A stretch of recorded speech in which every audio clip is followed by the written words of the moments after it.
All right, folks, enough of that because results are coming in hot and heavy. Hot and heavy. All right, thanks for watching Inside the Numbers with the People's Pundit. I'm your host, Rich Barris, the People's Pundit. Ba-da-da-ba. Don't forget, if you like the videos, to like them and to share them far and wide, etc., etc. All right, tonight, Florida is hosting the big primaries. Let's put it up on the screen now because it's coming in quick, okay? Don't forget, of course, follow me on the gram. Follow me on, which is at peoples_pundit, the same that it is on X and TikTok, peoples.pundit.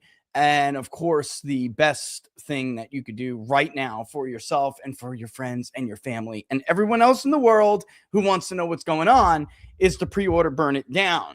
What the polls show young Americans really want, which is the central theme, obviously, of the 2026 midterm election, which will not change anytime soon. It will only continue to become more and more relevant as time goes on. All right, let me just really quickly look here before I go ahead and put some of this stuff up, which I'm going to. You can actually see that Collins and the some of the vote that's come in. Everyone wins their own backyard, or you think they will.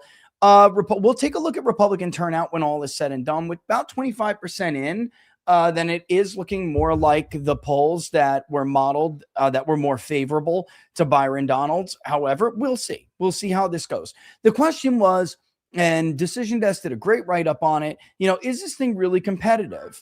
And the fact is, the polls disagreed to what extent Byron Donalds would basically, stroll to victory in this nomination, or whether or not Fishback actually had a chance to pull this off.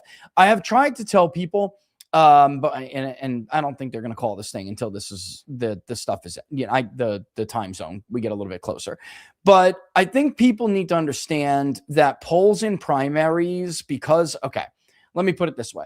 Because polls in primaries may not have done well does not mean polls are not going to be predictive in the general election. Okay, guys, it's just a misnomer that I'm hearing floating around, everywhere.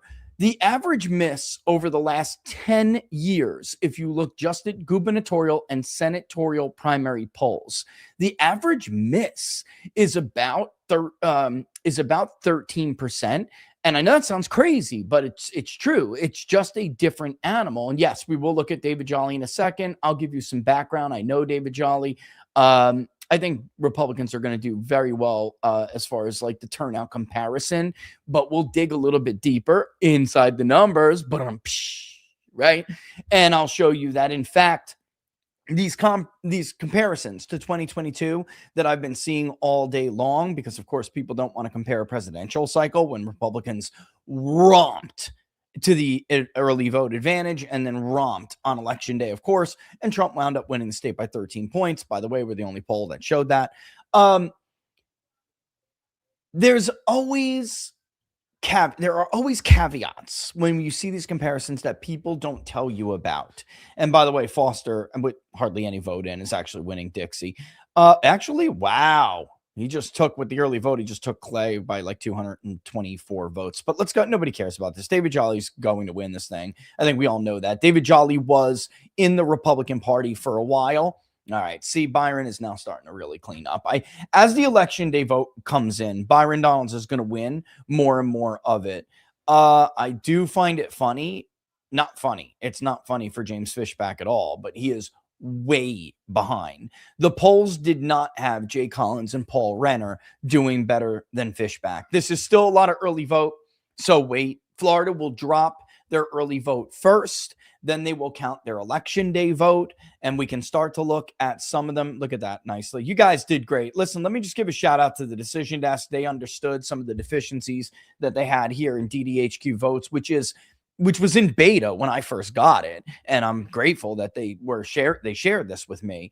But I do find it interesting that they are trying to pick up, like, look, the New York Times does this little thing, and you just saw it happen. When it updates, the vote totals move, they update, and it's really cool effect that they did. Of course, I'm going to get into how I went viral today. Thank you to Grace Chong, as always. Let me just say that real quick. Hold on. Can I get myself up here, please? Thank you. Can I get myself up here? Thank you. Thank you to Grace Chong, who clips our shit all the time. Laura's going to be like, you can't stop cursing for nothing. Let's reverse this. Thank you to Grace Chong, who clips our shows all the time. She's an absolute animal, and she clipped some stuff from my appearance with Quite Frankly, which I haven't been on that show for a while. It's my good friend Frank. He's got a great show. If you guys have never seen it, you should definitely check out Quite Frankly. And we had an awesome conversation, and in it, we discussed the fracture of MAGA, which she clipped. It already had gone viral. And then from that point on, Alex Jones picked it up today because, of course, I did cite Alex in this segment with Frank. And then there was also, I torched Mark Levin on Matt Gaetz yesterday in case you didn't say, like, you could see Matt. Did you watch? You guys got to watch the whole interview. You could see Matt actively trying to hold back the laughter. It was something else. So go check that out. But Grace clipped a ton from my interview with Frank, which I think needed to get out. And it certainly did today. And I will play that clip in a little bit. I'll play a clip of Alex watching the clip in a bit, but let's get back to the results. I just wanted to give Grace a serious, thank you, because she's just awesome. She's amazing. All right, let's pull this up. Boop. All right, I could take a look at the polls real quick. We should do that. All right, there it is. You could actually see Fishback and Collins pretty close as far as primary polls go. And again, let me finish saying what I was saying. People, 10 years of me doing this, and people still don't understand how to consume and read polls.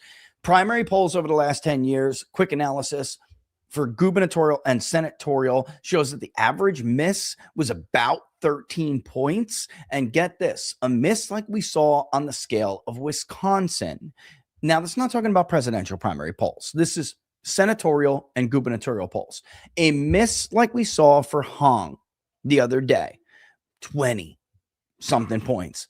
That happens about 10% of the time.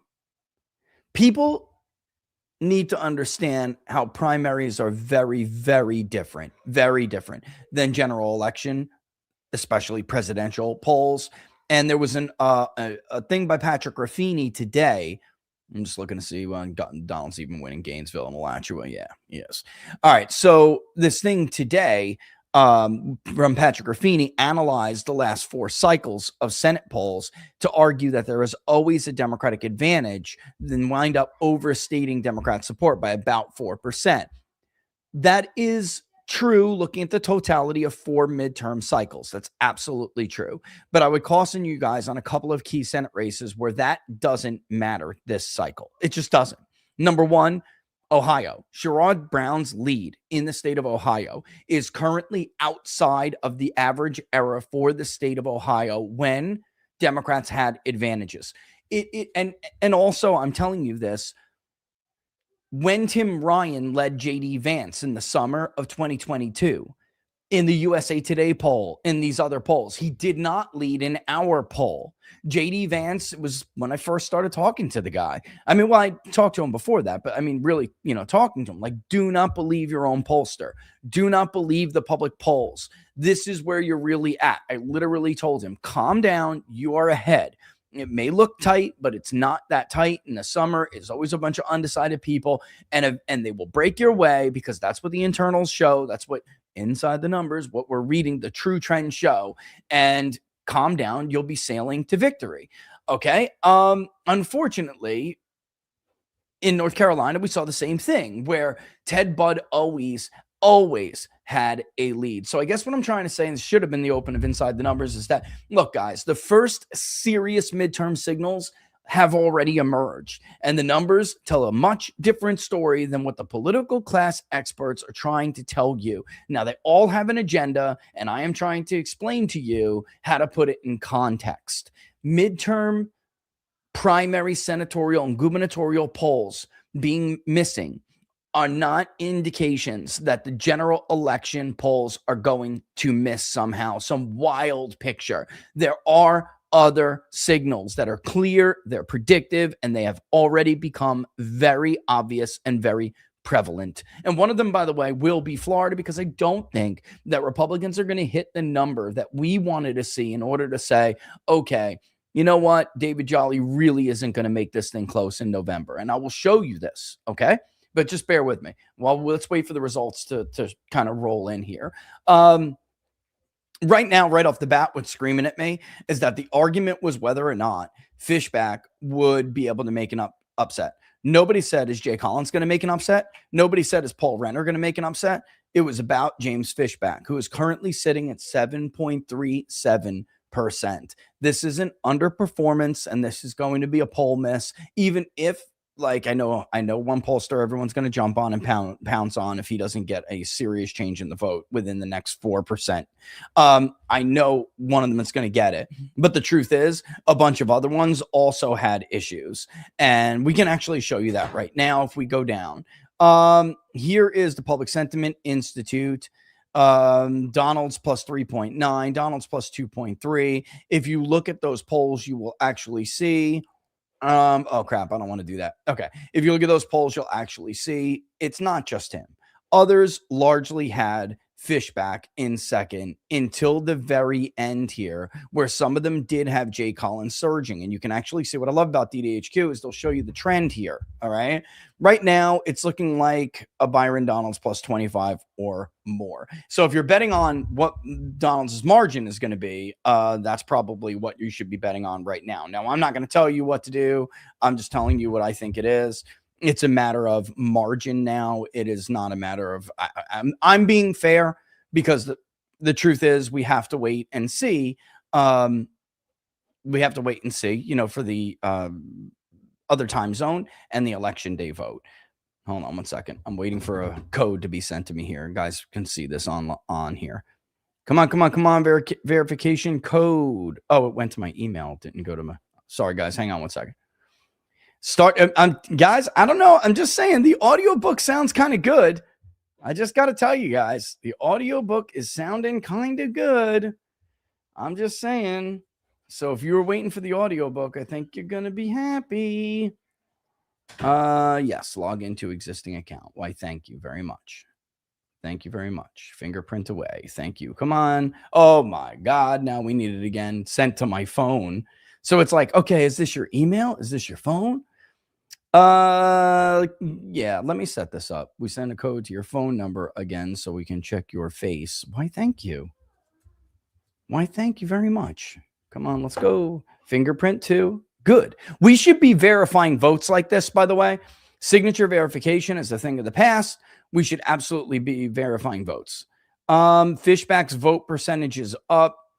I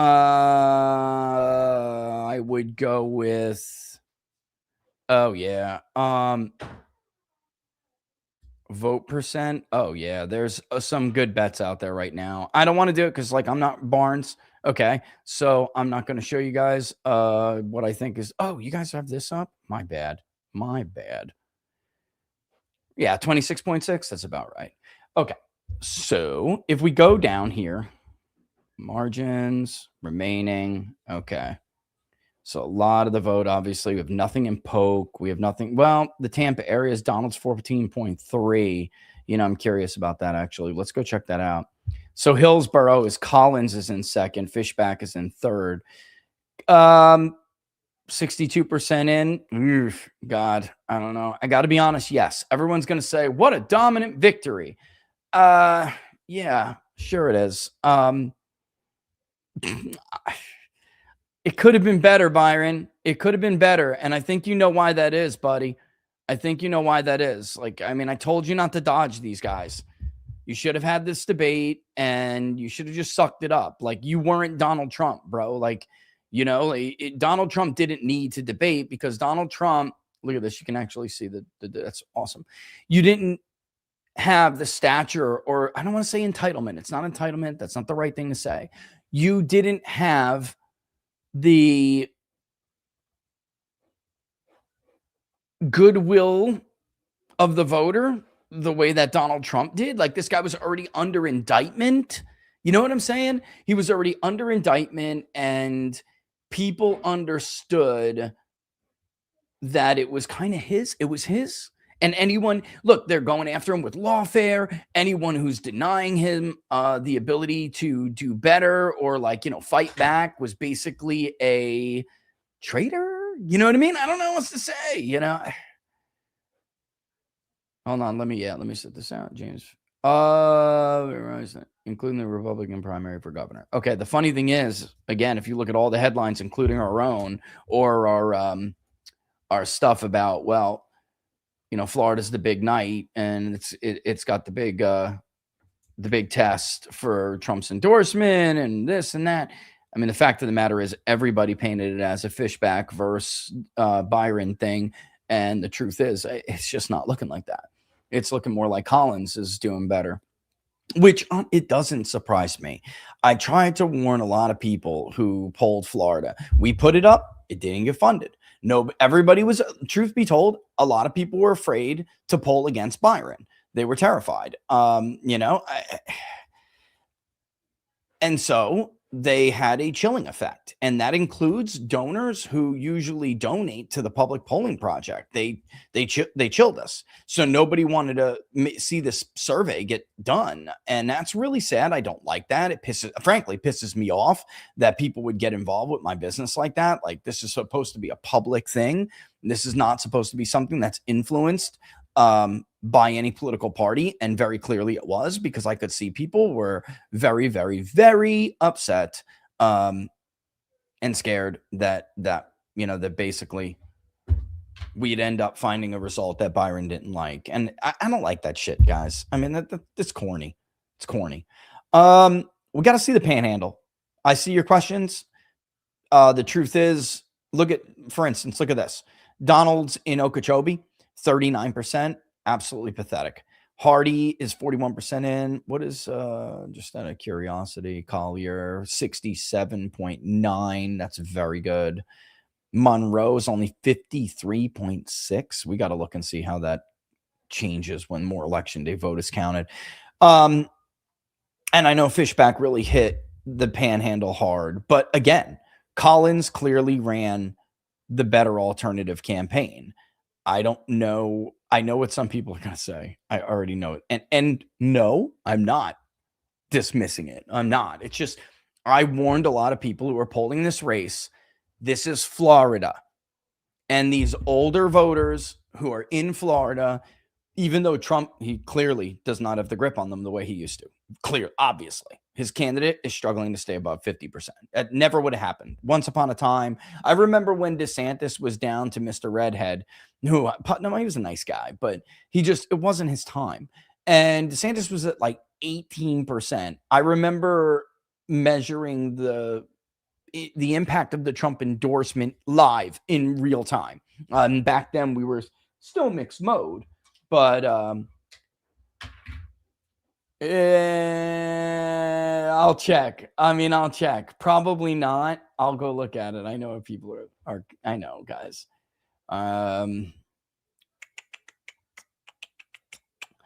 Where are all of them? Can't I just put 11? All 660 in total. Let me find a race here. These voters are just different. It's just different, guys. It is. It's Florida, and you can't bank on younger voters coming out. You just can't. All right, hold on. I can't believe the guy went through the mailbox either. I can actually. Listen, he voted in someone else's stead. I don't know what you expect. The guy is a piece of crap. Randy Fine, a piece of shit, guys. I don't know what else you expected from the guy going through people's stuff. It's gross. We don't want that one. We want this one. Wow. What a pathetic. Bilzerin's winning in Flagler. Oh my God. Wait a minute. This is a really bad performance by Randy Fine. He's winning in Volusia and stuff, and Lake is in. I'm not surprised. That's the impact of the Trump endorsement. That's what that is. But in order for Bilzerin to have been doing this well in Flagler, which, by the way, guys, I hate to tell you, Flagler is not some anti-Semitic friggin' county. Flagler is awesome. It's the home of course. What's there? All right. Oh, man. Oof. Bad night for independence. Got to see what's left in Flagler.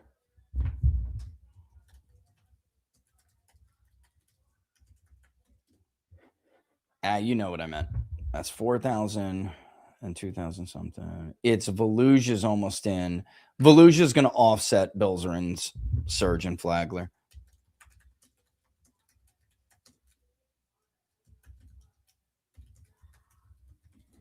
I actually am shocked that Randy Fine. I mean, no, I'm not. No, I'm not. Randy, I ran behind 20 points fine, and it's just fine. What do we call Randy? I ran 20 points behind Donald Trump, but I'm just fine. Is not a good candidate. He's not popular at all. He performed horribly, and he was the beginning of the danger signs for Republicans in 2025. Randy Fine was the beginning of when you were starting to say, this is a problem, this is an issue. And I'm not surprised that he's doing this bad. I really am not. Let me just look around the map here, and I will try to answer that we just have to wait, guys. I mean, there's nothing in Marion County, which is Ocala. It is a red county. So, I mean, Fishback's doing really, really not good. Yeah, the Mills race is close. I told you guys, Corey Mills was going to be in trouble. Told you. I mean,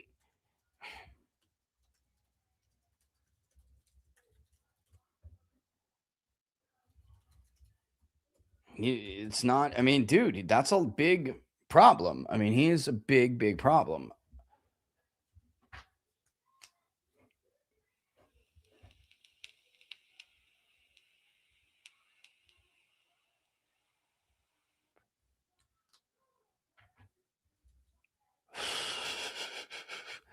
I mean, you got to be kidding me. Are you guys? Don't entertain these people with their stupid little election. I decided to model Congress, and here's how I keep giving.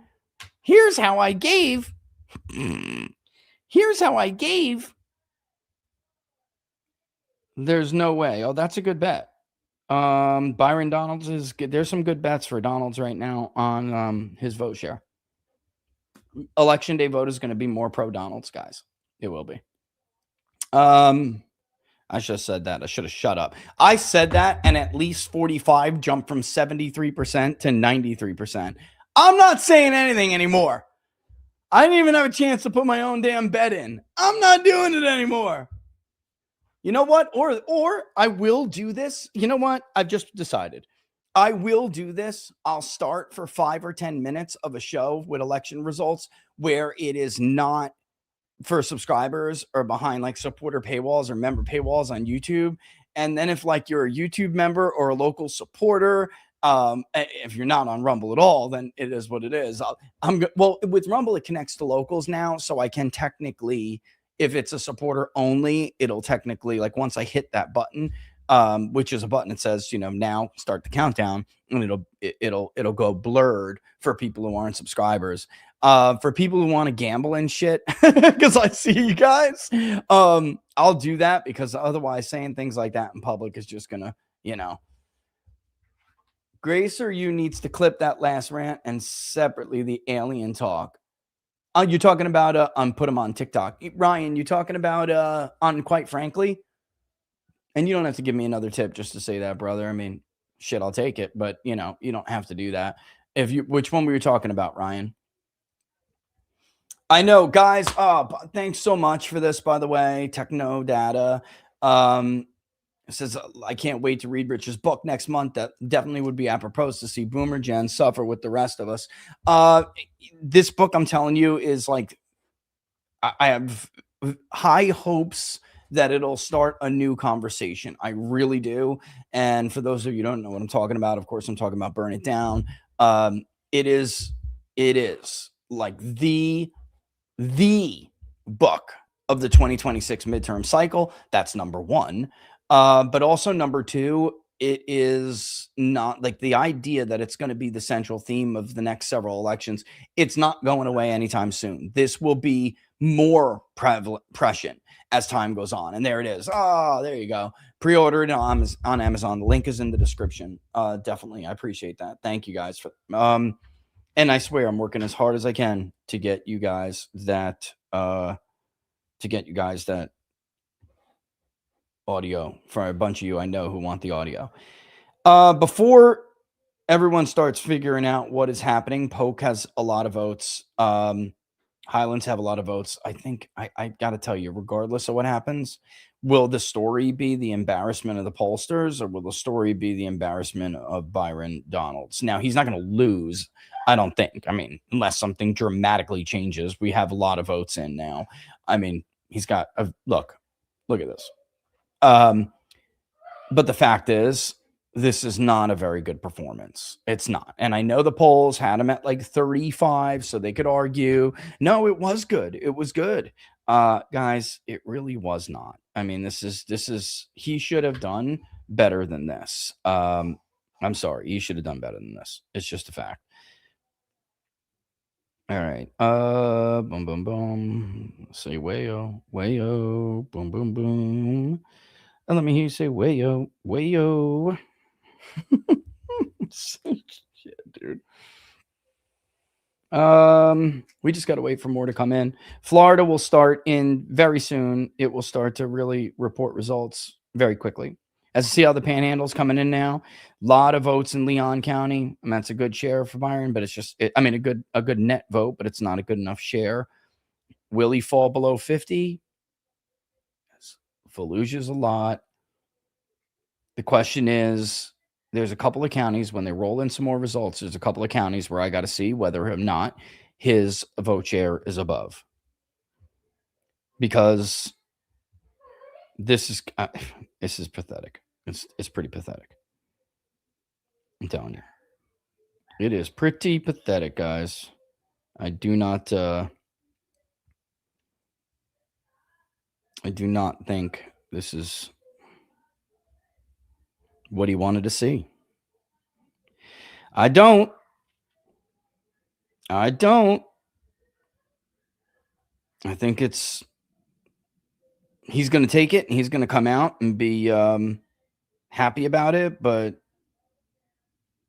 I don't see it.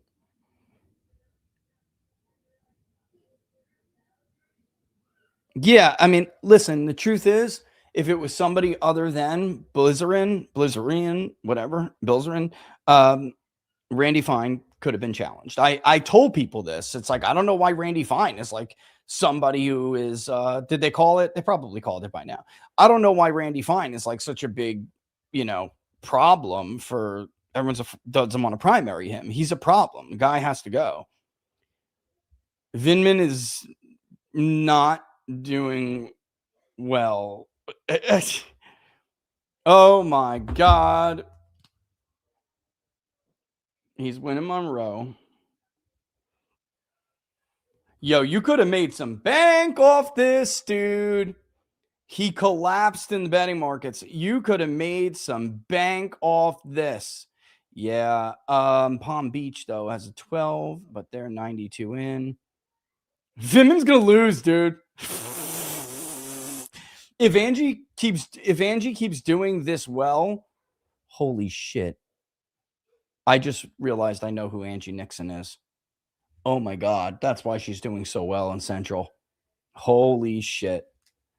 I bet you she flips Marion County too. Oh my God. I just realized who it is. Holy shit. Holy shit. I got to tell my wife. How did I not recognize her until now? Oh my God. Hold on. Yeah, it's her. Oh man. Sure is.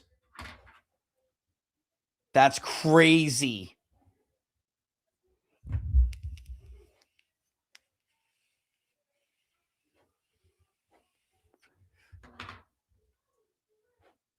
I got more than 27%. I know some people are saying, "Oh, they're tied on NBC." It's not. 1.1. That's Ashley Moody with 1.1. That's 67% in. I got to tell you guys, Florida Democrats kind of fell off after a while, but I'm not unimpressed. Okay, hold on, let me look at some stuff here. Give me 1 second. That's still at 67. Ooh, that means he's doing okay. Guys, that means Donald is doing better in some higher vote. Can we get the breakdown? Why not? Come on. Give me the margin. Give me the election day margin. I mean, Palm Beach Fishback's margin is just so bad, but there's only just a little bit left. The big vote getters where Byron Donalds is above 50, there's just not a lot left in them. Yeah, and even in Leon, that's just not great. St. John's, Duval, it's going to be close. The bet is whether or not he'll end up above 50 is going to be close. It's too hard to know for sure right now. Trump's loss of the Panhandle here is really notable. His candidate's in third place in Dixie. Holy smokes. That's bad, guys. You need margins out of these counties. I know Republicans, it's, Florida's red now, but look at this. Liberty, oof, that used to be Trump country, dude. Ugh. He used to be able to get votes in these like Democratic Panhandle pockets, little pockets of Democrats sprinkled around the Panhandle, and he used to be able to get that, and he's just not anymore.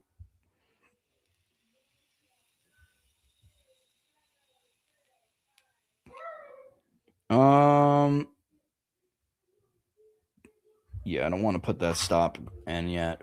I really just don't. All right, so we wait.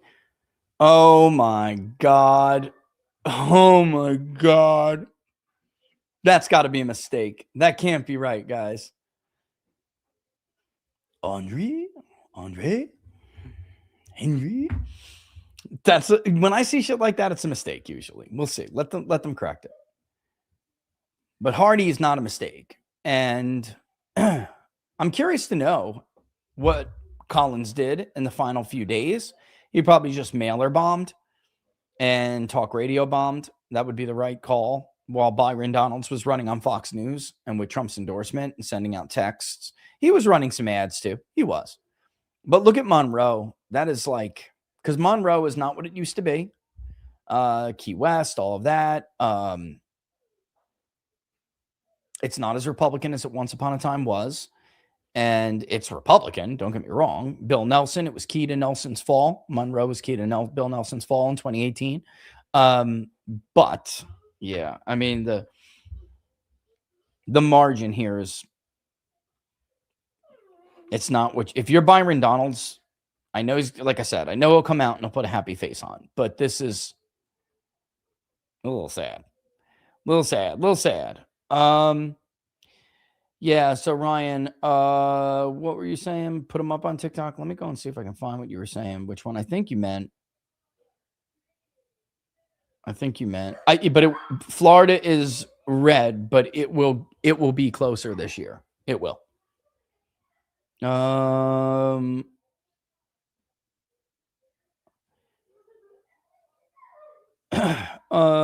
bad about Angie. Nothing bad. It's just I do know who he is. And W.C. Lice. That is why it will be closer. Do I think they can beat him? No. There's a Senate race there this year, and Republicans are going to, Oh, I see. Yes, on his show, on Frank's show, right? Yeah. That was a good conversation, man. That was a really good conversation. I miss talking to Frank. And we didn't even get into the disclosure poll. Didn't that suck? Well, I got to get back on there and talk more about the disclosure poll. Yeah, I was going to, hold on.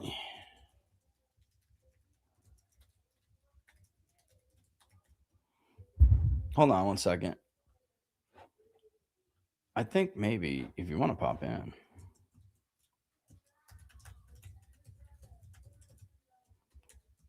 Hold on. I don't know if any, I don't know. Pop them up. I'll see. Maybe they will. I mean, Bill Zarin made for everyone who was like dismissing it, I mean, the guy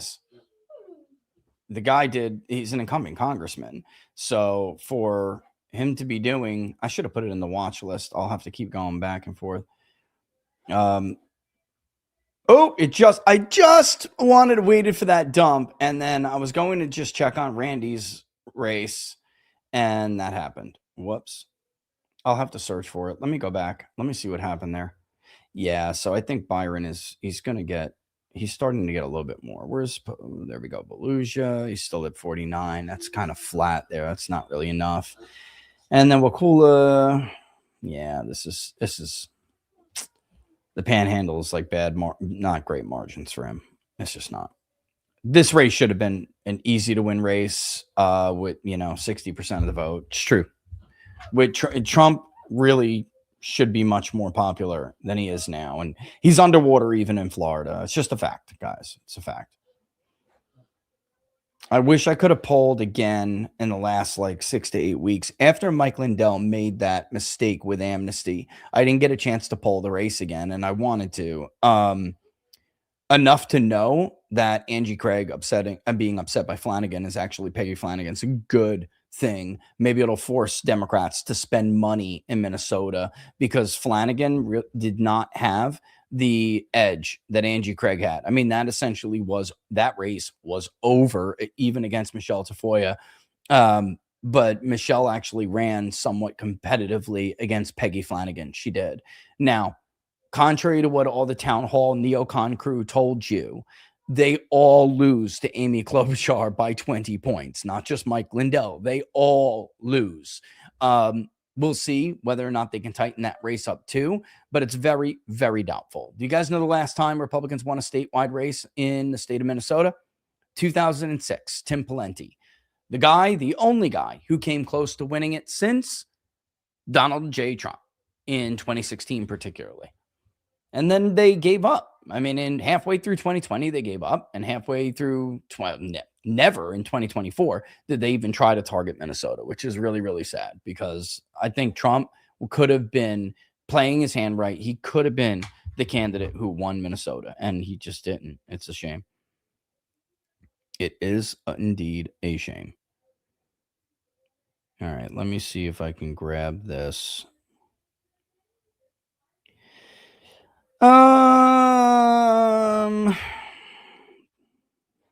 Let's see what happens with the next couple of drops. I think it's going to be hard to get Byron above 50 if this keeps up. It was just look at Marion. That's tragic. He needs to win the election day dumps in Marion County by like 60-40 that it's 65. It's not going to happen. Well, that's not true. It could. From what I'm seeing in the rest of this area, he's running rather weak. Good Levi, 35 with 66% of the vote in. Putnam. I mean, this is all bordering. Excuse me. It's all bordering. Also, we'll have to look at it later, but the northern part of Marion County that butts more against Alachua, they have what's called the red wall of Alachua, which goes around the city of Gainesville and keeps the blue contained. And Byron should be doing better, and he's not. So why is he not doing as well in Alachua County as he is in and urban is not the right word to use, but other traditionally blue areas like Miami-Dade and where he's winning in Palm Beach by 59%?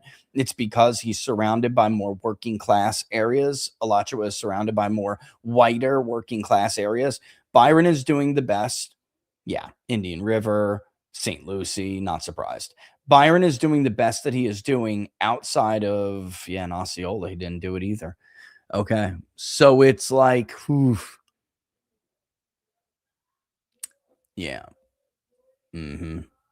He's doing the best. He's like in new MAGA areas, but the original OG MAGA coalition areas, he's not doing well in. So, I mean, he's winning them. It's actually, the truth is he's not in the Big Bend area, but we'll see how that goes. So this is the Panhandle over here, and then parts of the Panhandle, which I'm not going to give away some of our sauce when it comes to polling, but Florida has to be broken up into more regions than people traditionally do or expect to do when they poll the state. It's one of the reasons why they have enormous misses in Florida. And then each of those regions have to have their own representative sample. So how do you do that? You have to have very large sample sizes. You cannot poll the state of Florida 400 people, guys. You just can't. You cannot poll the state of Florida with 600 people. The minimum sample size years ago for the state of Florida, back when they were still doing 450 n equals 450, the original one, guys, was 850 for big data poll, I believe. And we always did about 1,000 or 1,000 more. 2,000, 3,000 is really what you need to do in Florida. It's just the truth. Wow. At least 50% now on Kalshi. At least 50% is trading at 12 cents. That's cray. Wow. Somebody's down big time. They're trying to offload their shares. 10,000 of them at that price. Oh my God. Sorry, bro. I just don't, unless the vote dramatically changes, I just don't see it. We'll see in Bay County. I'm waiting for Bay. There's always a nice chunk. Hey, little man, what are you doing? You just ripped the camera and twisted it. Hold on one second, guys. Let me put it up. Little man, what are you doing? Hey, you just knocked into my camera. Look at what you did, dude. What you did, dude. Look at what you did, dude. I got you. I got you. 4-1-1. It's okay, Winston. We're just playing. It's just playing. Come on over here. Come to daddy. Come sit under my feet. That's where I like you, dude. I like you under the feet, man. Come sit under the feet. Right here. All right. Sit. Come here, boy. Well, you can't get in the camera. Your mommy will kill me. What? Okay. Sit. Do me a favor. Sit. Good boy. Stay. Chill. While we wait for more votes to come in. He's got one blue eye and one brown eye. Come here. Let me show you. Let me show everybody the one. This is my Winston, for people who don't remember. My little Winston. I know. You love your daddy. He's got one brown eye and one blue eye. It's really, really cool. I actually meant to get a red try when I went to go get him. All right, calm down. Yeah, I know you want attention. Calm down. And he stole the show.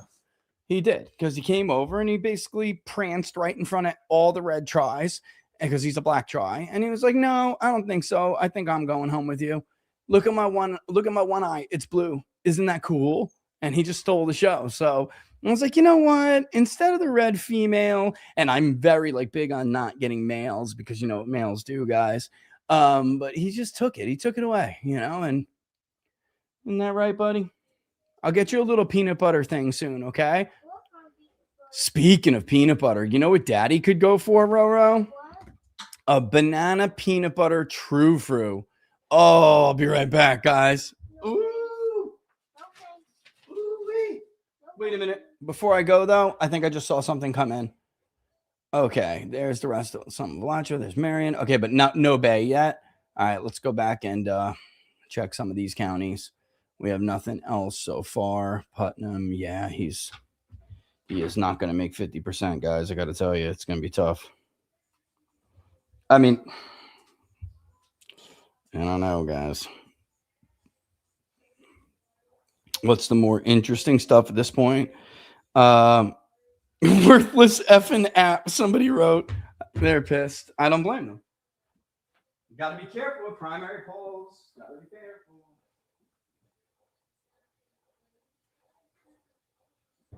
Banana true fruit and blueberry true fruit with dark chocolate too. Banana true fruit. You guys ever see this stuff? Don't worry, I'm not paid by True Fruit to sell their stuff. The People's Pundit just likes it. You have to learn to eat True Fruit, buddy. Yeah, never tried before. Yeah, but you'll like it. I don't know if I like it or not. Big money. Big money could have been made on the Democratic Senate side. Let's check it out. Vindman's going down, dude. Vindman is going down. Oh my God. Wait a minute. Let me just check on this. Miami is done. Vindman still has Monroe. 92% in Palm. Oh, they trying to, is the deep state trying to do this girl dirty? But she's still, nope, she doesn't. Osceola's out. But she can hold it back if the rest of the Big Ben and the Panhandle come in for her. Look at her. Jacksonville is done. Nassau, basically, yeah. Baker, let me just check out some stuff here, guys. Gadsden's done. Wow, she cleaned his clock. Gadsden, she cleaned his clock. Oh my goodness. Not oh my God. Oh my goodness. Right? And his margin in Palm Beach, though, is kind of big, but that's 11,000. He's not getting that. Sarasota's in. Well, this map tells a story. You know what it is? The educated white liberal went in for Vindman, and the traditional Democrat went for Angie Nixon. Interesting. Very, very interesting. How's Moody doing over here? Lose a single county? Nope.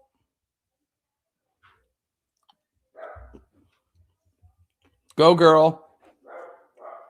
Go, girl.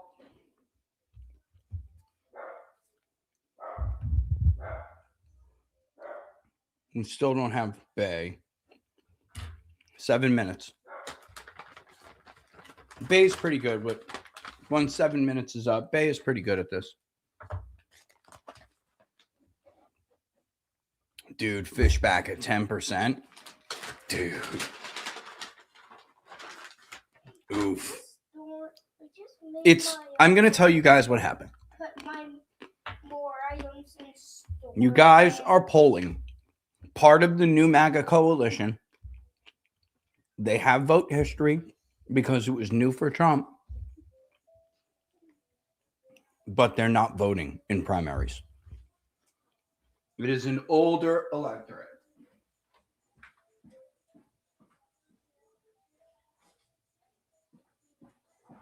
You guys have got to stop putting these people in your likely voter models, okay? They're not going to vote on the right. It is not happening, okay? I hate to tell you.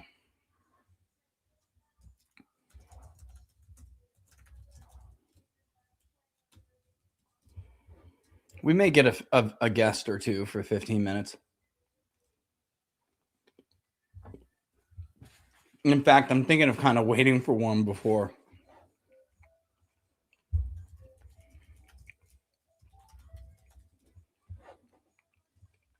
Okay. And you also, because everybody has misses, so I'm being forgiving. Even I had a miss this cycle. Even though everyone else's misses are starting to make mine look like fucking... Excuse me, pardon my French in front of my child. I'm starting to make mine look like a mild miss compared to these guys. I'm not kidding. All my biggest critics, look at their misses. Shall I pull up Michigan? Holy crap. I never had a 20-point miss in my life. And I don't intend to. Oh my God. But you can't be emotionally invested.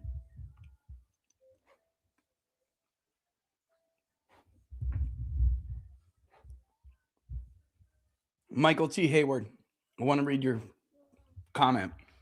According to the RCP poll average, Trump's second term, second year, August 18th approval rating, which is 39.1, is lower than George W. Bush's was in the second year of his second term at this point. You are absolutely right, which was 40.5. I've been saying lately, so is Barnes, there's a lot of similarities between 2006 and 2026. A lot.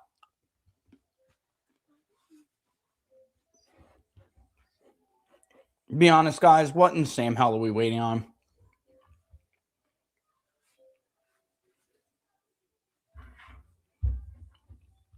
They're waiting on Bay County. That's what everyone's waiting on, Bay County.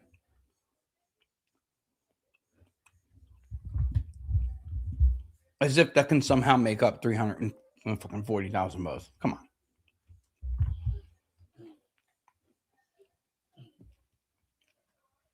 I'm just looking. I don't really even see big vote getters where Collins,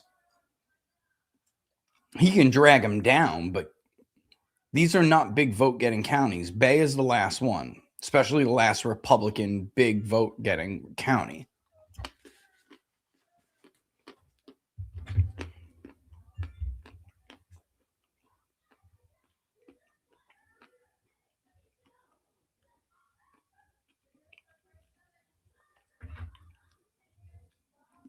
I bought 45 cents. I mean 45%. That's what I bought earlier. I bought it when it was still in flux about whether Byron would get 50 because people were kind of like, it was lower. Now it's 93, 95 as I'm talking.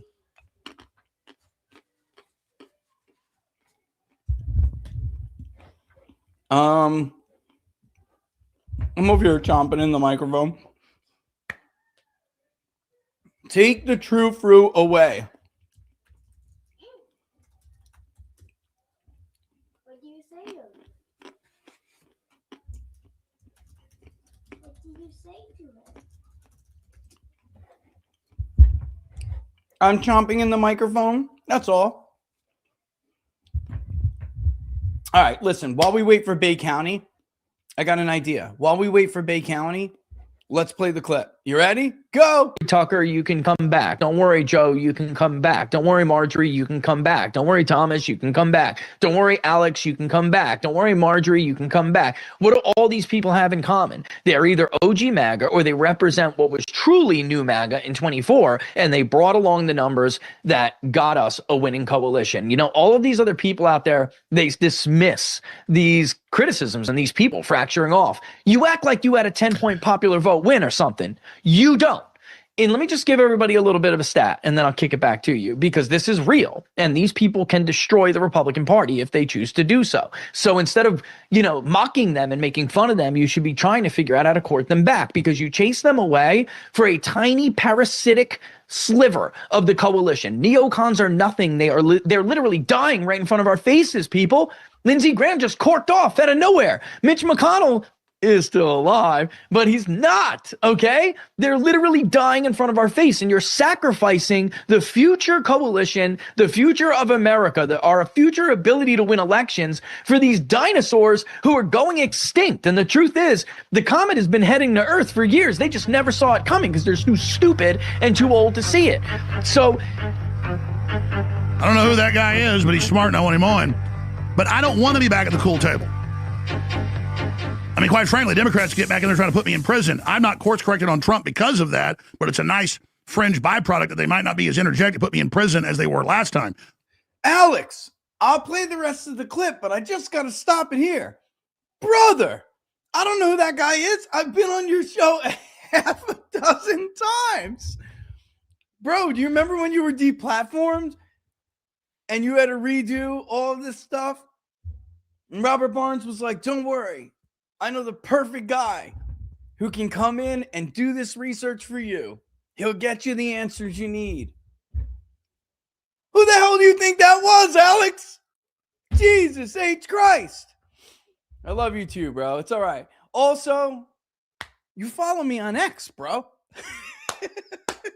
It's all right, man. It's all right, Alex. Everything's crazy these days, and I get it.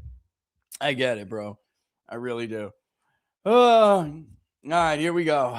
Byron Donalds has won. Thank the Lord. They waited for Bay. They didn't even. You know what, though? The truth is they probably have insight into what the margin is. All right, so Byron Donalds has defeated Jay Collins and James Fishback, who will Fishback, will he end up at 10% of the vote? Honestly, bro, that's a good question. A lot of the main Eastern time zone areas of Florida are done, as you can see. The problem for Fishback is in some of the bigger areas like Marion. We don't know what's going to happen here in Gulf. Son, you got to watch that camera, okay? Or else I gotta tie you to the chair over there, okay? You want me to tie you to the chair? Oh, no! Here I come! Just kidding. I would never do that. Oh, hold on, guys. Yes, Pumpkin Pie. Daddy's kind of live on the show right now. What's up? You all right?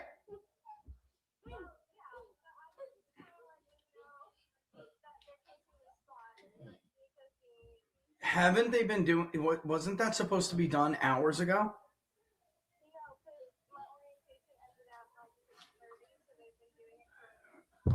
All right, where are you? Are you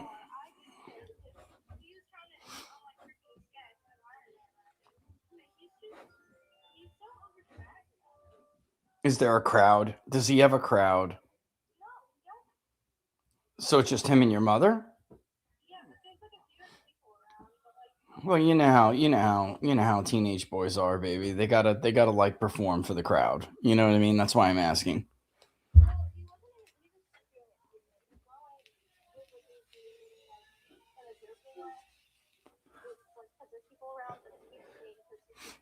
All right. Well, can I call you back in a little bit? It's all right. Can I call you back in a little bit and just would figure out? Can you go grab her and tell her to look at her messages? And it's 8:00. Got to figure out what I'm gonna eat. Yes, tell her to look at her messages for me, okay, sweetheart? And then because, like, I mean, honestly, got to figure out what we're gonna do for dinner since there was no time. Okay. All right. I love you too, baby. I'll call you soon. Bye.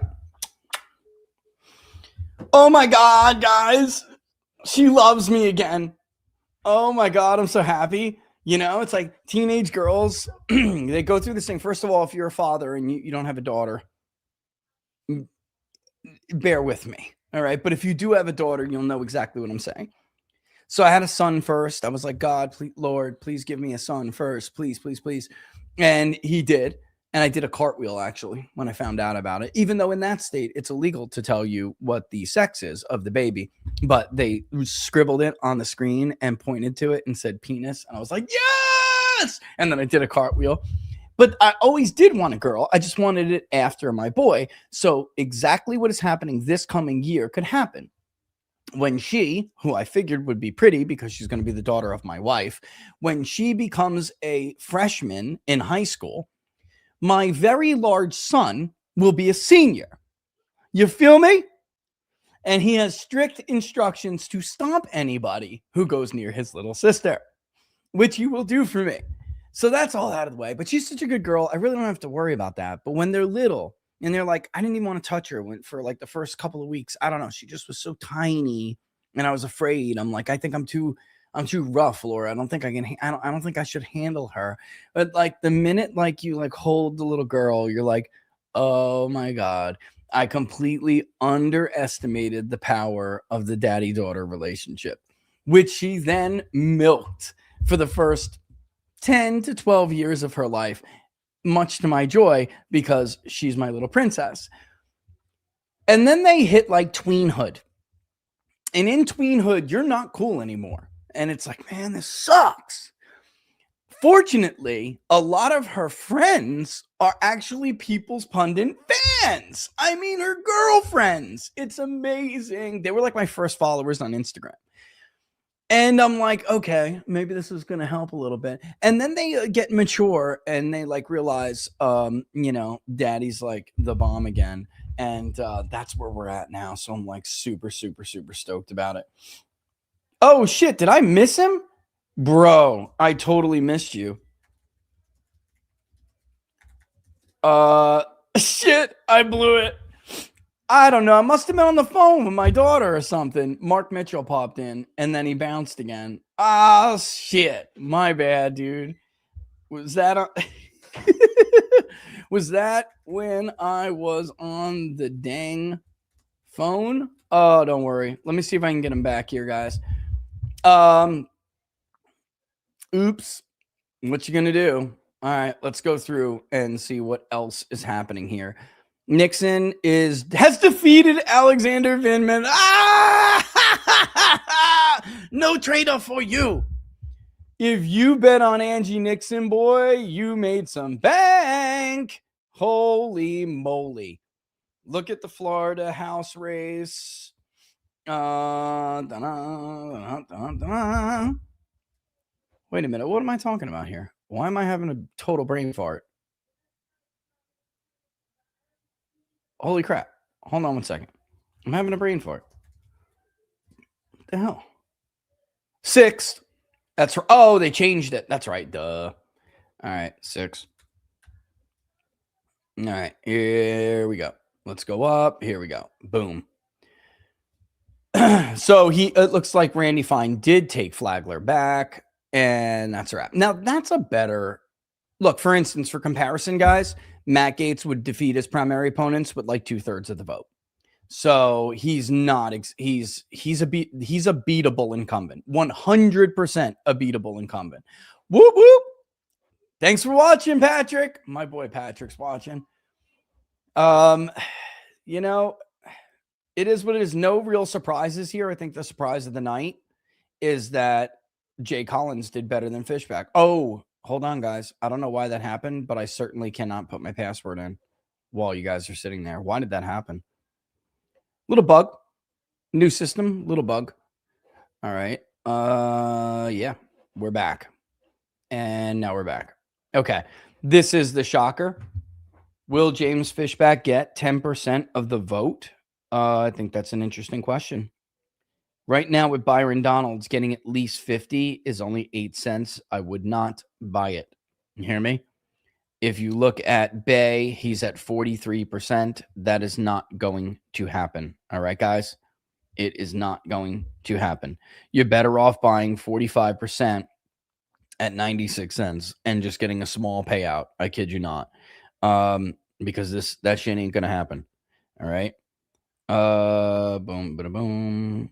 I'm not. Yeah. I mean, if you spend $100 right now, you can make like 6 cents. I mean, $6. It's a 6% return.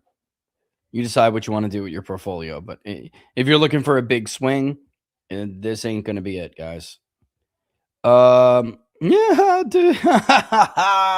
For those of you who don't know, boy, thank you, Vance. Vance Surge back. That was never real. Marco Rubio never had a chance to be the Republican nominee. Well, let me put it this way. He doesn't have a chance to be president. Republican primary voter turnout. With 10% left, you're looking at another. Oh boy, guys. If you're at 1.7, you're in some trouble. I got to tell you. Could it happen? Sure. I really don't think so, guys. I mean, it's going to be close. If something is missing, no, these are all in. Orlando Palm, yeah, these are all in. Manatee still has some vote. Sarasota's done. Charlotte's done. DeSoto's done. No, DeSoto still has some. But those are small counties. Polk, done. Pasco, done. Lake, done. Sumter, done. Marion, not. Collier's done. I'm looking at like where big Republican votes come in. This is bad. If that's all Monroe is with 63%, jeez.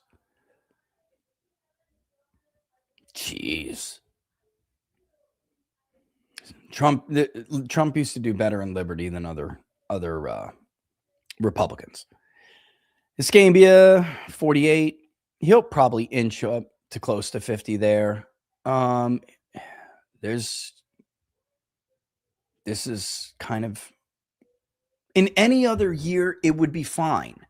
Like how Byron won here, any other year, 24-point margin would be fine. But because he had Trump's endorsement and because they tried to paint challengers as spoilers and paint challengers as, anti-Trump, don't get on board, you stupid anti-Semite. This is a problem because more than half the party in Florida is telling you, I'm not down with this. If it was one challenger against Byron, it would have been a very tight race. A very, very tight race. And they were not able to consolidate. Paul Renner, 8.4 is at. Fishback's only at 10.2. I know.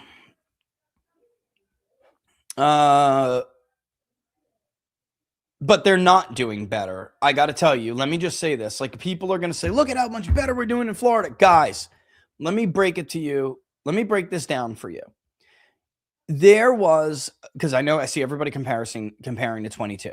Don't even try to compare it to 2024, otherwise you will look very stupid. But in 2022, all right, Democrats had a competitive primary on the gubernatorial side between Charlie Crist and Nikki Fried, while Republican Ron DeSantis, he ran totally unopposed. Now, there was some other races, and obviously Republicans wanted to put up or shut up, and they did well. They ended the 2022 primary with a 5.2 advantage in the partisan vote. In other words, the electorate was R plus 5.2. Now, Republicans ended today with roughly a 12-point advantage. And people are like, wow, look at how much better we did. Not really the case. They have a larger registration advantage now than they did in the summer of 2022. What is the difference? In the summer of 2022, Republicans were at about 5.3 million and Democrats were just under 5 million. If you add it up, and you account for the rounding, Republicans had roughly a 670,000 voter advantage, whereas right now, Republicans have the advantage of about 1.6 million, a factor of about 4. Okay? So in other words, Republicans doing a factor of 3 better during a year when there actually is a competitive race, multiple competitive races, right? Against Democrats who really didn't have a competitive gubernatorial race. To do this, let's just wash it and say, forget about the competitive years. Let's just look at the voter registration comparison. A 12, 11 point, that's shy of what we would have expected if we were on par and neutral with 2022. What would we be looking at? About a 15.6 partisan advantage. That would have been the equal, if we're not considering who's got the more competitive primary and who's not, we should have seen Republicans with about a 15.6 percentage point advantage, given how much more registrations they've added in their advantage over Democrats statewide. So in truth, they did underperform against their prior benchmark. It's just true. All right. Now, is it enough for David Jolly to really make a go with this? We'll see where this ends up. But man, I've seen Republicans lose independents in this state and hold on by like R plus 2 and 3 electorates. They're going to have an R plus 11 electorate in 2026. It's going to be closer. I wouldn't be surprised if it was single digits, but I mean low single digits, even maybe 4 points, something like that. But man, they've already lost independents by 40 points in prior special elections in South Florida. But I don't know, man. I don't know. Right now, with 90% in, actually, I mean, that's not that bad. He would have to win independents by like 30 points, though. I'm serious, like 25, 30 points to make a go at this. And for me, it's very difficult for me to see that. That sounds a little bit crazy to me. It does. Now, a 400,000 vote edge, I'm not that impressed. I mean, as far as outward primary turnout, but that's because it should be where is it missing? It's missing in South Florida. It's missing in the more Hispanic areas where Republicans not only won Hispanics, but brought them onto their registration rolls. That's where it's missing. And you can tell from those precincts. So it is what it is. I am curious, though. Florida reports very quick. I am curious to see what else, we got. Boy, these pollings were misses here, though, huh? Woo! And the only real miss was between Fishback and Collins. Like, who had second place? These other polls definitely showed that people largely, the consensus was that Fishback was in second. There was one poll that had Collins. Let me see if I can find it on Real Clear, though. I was pretty sure that there was a governor races. Let me go to Florida. Yeah, I was pretty sure that there were a couple that had Collins ahead of Fishback. Yeah, there were. Qantas did all right here. When did they poll? It was about 2 weeks ago. James Madison did okay. Actually, James Madison is going to be the Qantas had Donalds at 50. That's not going to happen. He's going to keep getting drugged down. James Madison Institute is going to end up the best poll of the Florida primary. They only had Fishback at 4. I mean, Signal did all right, too. Signal had 43, 11, 12. Nah, Collins decisively beat Fishback here.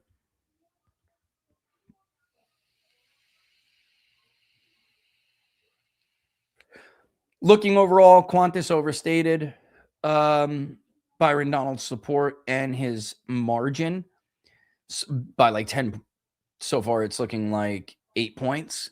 They understated Jay Collins' support more than James Madison. James Madison had him at 18. That's pretty good. I mean, it's a primary poll. And they had Fishback at 4, but Fishback is going to continue to fall, I think. I think he's going to he's probably going to fall a little bit more.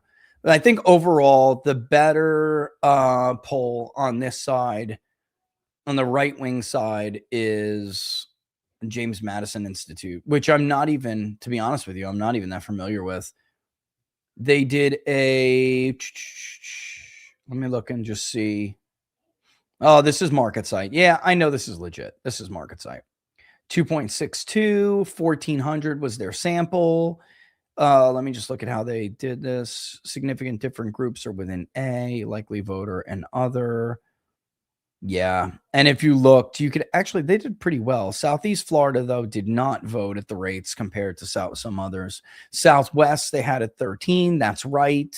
Why? Because, I mean, look at Monroe. Tampa Bay, 19. That probably is somewhat right. Central Florida, that's wrong. So as it turned out, Central Florida did come out. Like Collier did decent, but Miami-Dade turnout was actually not good the last time I looked at it. It was like it was like a 14% compared to Collier. That was at like 22, 21. I'm just looking at some of the other things here. Their religious demographics, they looked about right. High school, no college. High school graduate, some high school or no college, associate degree or a 2-year post-secondary. Some college, but no degree. Bachelor's, that's pointless. You should just put some college associates together, but whatever. Income looks good for Republican primary. Black or African American was too much. That's probably what happened here. Hispanic, they had lower than Black. African American, that's a little weird, I guess. And that's weighted. Yeah, it is. That's weighted. That's not right. Listen, Florida is also more female. I don't know why. Their likely voter was significantly more male than their overall. Florida, it is not at all uncommon for it to be 46% male, 54% female. That's not at all uncommon. What's he at Bay now? Nah, that's not good enough. As you can see, Bay's really got a lot of, this bigger vote getter here. He got Escambia's, which he did well in, but it's now 93% in. Jackson Collins is actually winning. No surprise there. Liberty, he did win. Wow. Fishback just didn't, again, Florida's probably the worst place when you have a Republican primary. Ooh, that's a good point. I just got a text from my buddy, and he said women live longer. It's probably from older people, and that's probably true. Oh, Momwood. Why would that be for Momwood? You know what? Actually, since it was connected. Yep, that's me from the show.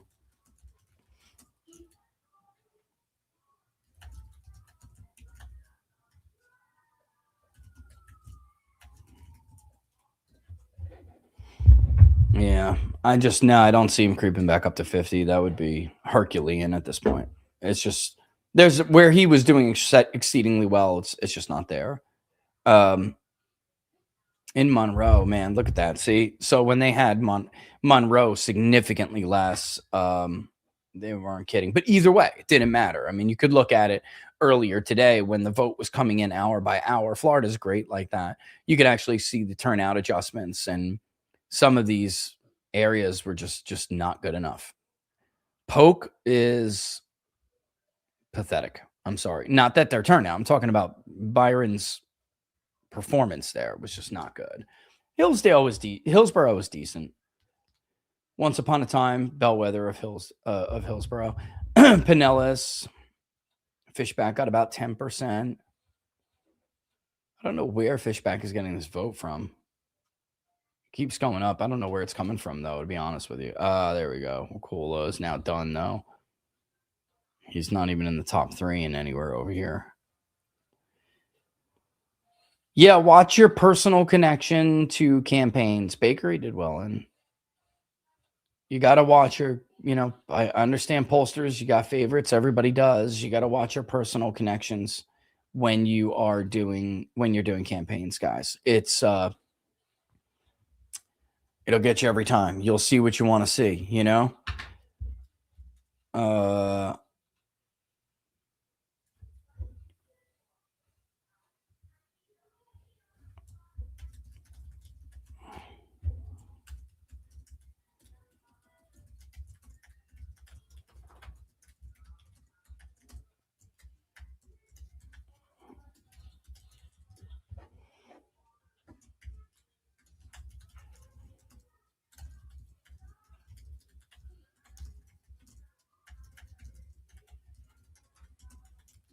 Okay, sorry, I'm just answering family stuff. Okay, so let's get back to it here. Let's start answering some stars, shall we? Let's do it. Nixon winning on the Dem side. Yeah, no, some of this is going to be late to the game here. Yes, Nixon did defeat Alexander Vindman, which I will show you right now. I'm not going to go jump out in front of something, but it looked pretty clear and decisive to me. Vindman was winning only the white liberal areas like Monroe. He was winning like older Democratic whites and educated whites. He got his ass kicked in like Miami-Dade, over in Duval, even in Gadsden and Wakula and Leon. He just got crushed. So it's not enough. Like Collier, what did he do here? He got some votes of some people who used to be Republicans, but changed over now. They voted for Mitt Romney in there. They have sand in there. You know what? Because Donald Trump is running the Republican Party now, and boo hoo hoo. He's a friggin' traitor, this dude, and nothing gives me more pleasure than to watch this guy go down. It's hilarious. He's a chump. I can't stand him. He's an opportunist at his worst. He's also a betrayer of his oath. He should never hold another political or federal job or, anything in government ever again. He's basically a dual loyal piece of shit. I'm so tired of this dual loyalty shit. If you're loyal to Ukraine, Alex, then move to fucking Kiev. Okay? I'm so tired of this. So I'm glad there was this upset and he got whacked. So there, yeah, while I'm answering that, new cynic, new member, thank you. Oh, you gifting stuff? Oh, man, thank you. KC98, member for 3 months, gave me some stars here. Thank you. 10 jewels from John Buchanan, but you're hiding. Yeah, I think I know what that was in comment to. Yeah, that's terrible. And KC, thank you for gifting that membership. I never looked into it. When you gift a membership, like, what does it actually mean? I have no idea, but by the way, yeah, this is great. I don't know. Do you hand it out to somebody? Does it like first come, first serve? How the hell does this work? I don't know. By the way, nice audience size, slamming it. Towards an ice cream cone for Ro. Oh, you know what, Roman? What? Somebody gave Daddy a super chat on YouTube, and they said I should put it towards an ice cream cone for you one day. So they basically gave me a super chat to get you an ice cream cone. Don't you want to say thank you? Oh, yeah. Come over here and say thank you. Come say it in the microphone, boy. Say thank you. Thank you. Thank you for that, whoever's cynic. Here you go. Cynic, I really love ice cream. I really love ice cream. Who doesn't? Bring it on, Mark Mitchell. Oh, da-da-da. Yeah, I just threw you in the crowd like that, brother. Nice. It's all What right. do I you- wasn't doing anything bad. What do you think the interesting stuff is here of tonight? I mean, outside of the governor's race, Alexander Vindman goes down. That's hilarious. Randy Fine's totally beatable with a serious candidate. I think that's that's clear. What else? What do you think? Or you want to talk about the governor's race? What are your thoughts? But Well, so if you look at the Fine race, looks like he's going to get about, I don't know, with the last look, I think was 60% of the vote, right? yeah, roughly 50. He's at like 58 or 59. Whereas like Matt Gaetz would win with like 66, 67, Yeah, I think that's like roughly equivalent to the percent of Republicans in Florida who support Israel. You think so? In that part of Florida, probably. 100%. Yeah, in that part of Florida. Because in Flagler, I'm actually surprised Dan's performance in Flagler in the beginning, that early vote drop was ugly for Fine. That was like, oh my God. And then, the Trump election day old people vote came in and gave Fine the lead, So that's the like craziest thing to me is that last time I looked, it looks like it's going to be over a 1.8 million vote Republican turnout, which from a total vote count looks like it would crush 2018 and 2020. Now, from a percentage perspective, I'm not so sure. It's I don't think we are going to hit that, by the way. Yeah. We're not. We're going to get to like 165 probably. Okay, so it'll be like a 28, 29% turnout instead of 31, 32. Yeah. But I mean, like the trend so far, in my opinion, has been Republicans just underperforming in the primary turnouts. So I guess that tells you that like Florida still is really much like Trump country, to the extent that there exists one still in America. And what's also wild to me is that Donalds doesn't look like he's going to get over 50% for a guy that got 7 Trump endorsements and had all the money of God. Like it's brother. Just I honestly think this is pretty humiliating for Byron tonight. Now I know the story is going to be about this pollster and that pollster, but brother, this guy should have won with 60% plus. Yeah, Lindsey Graham did better than him.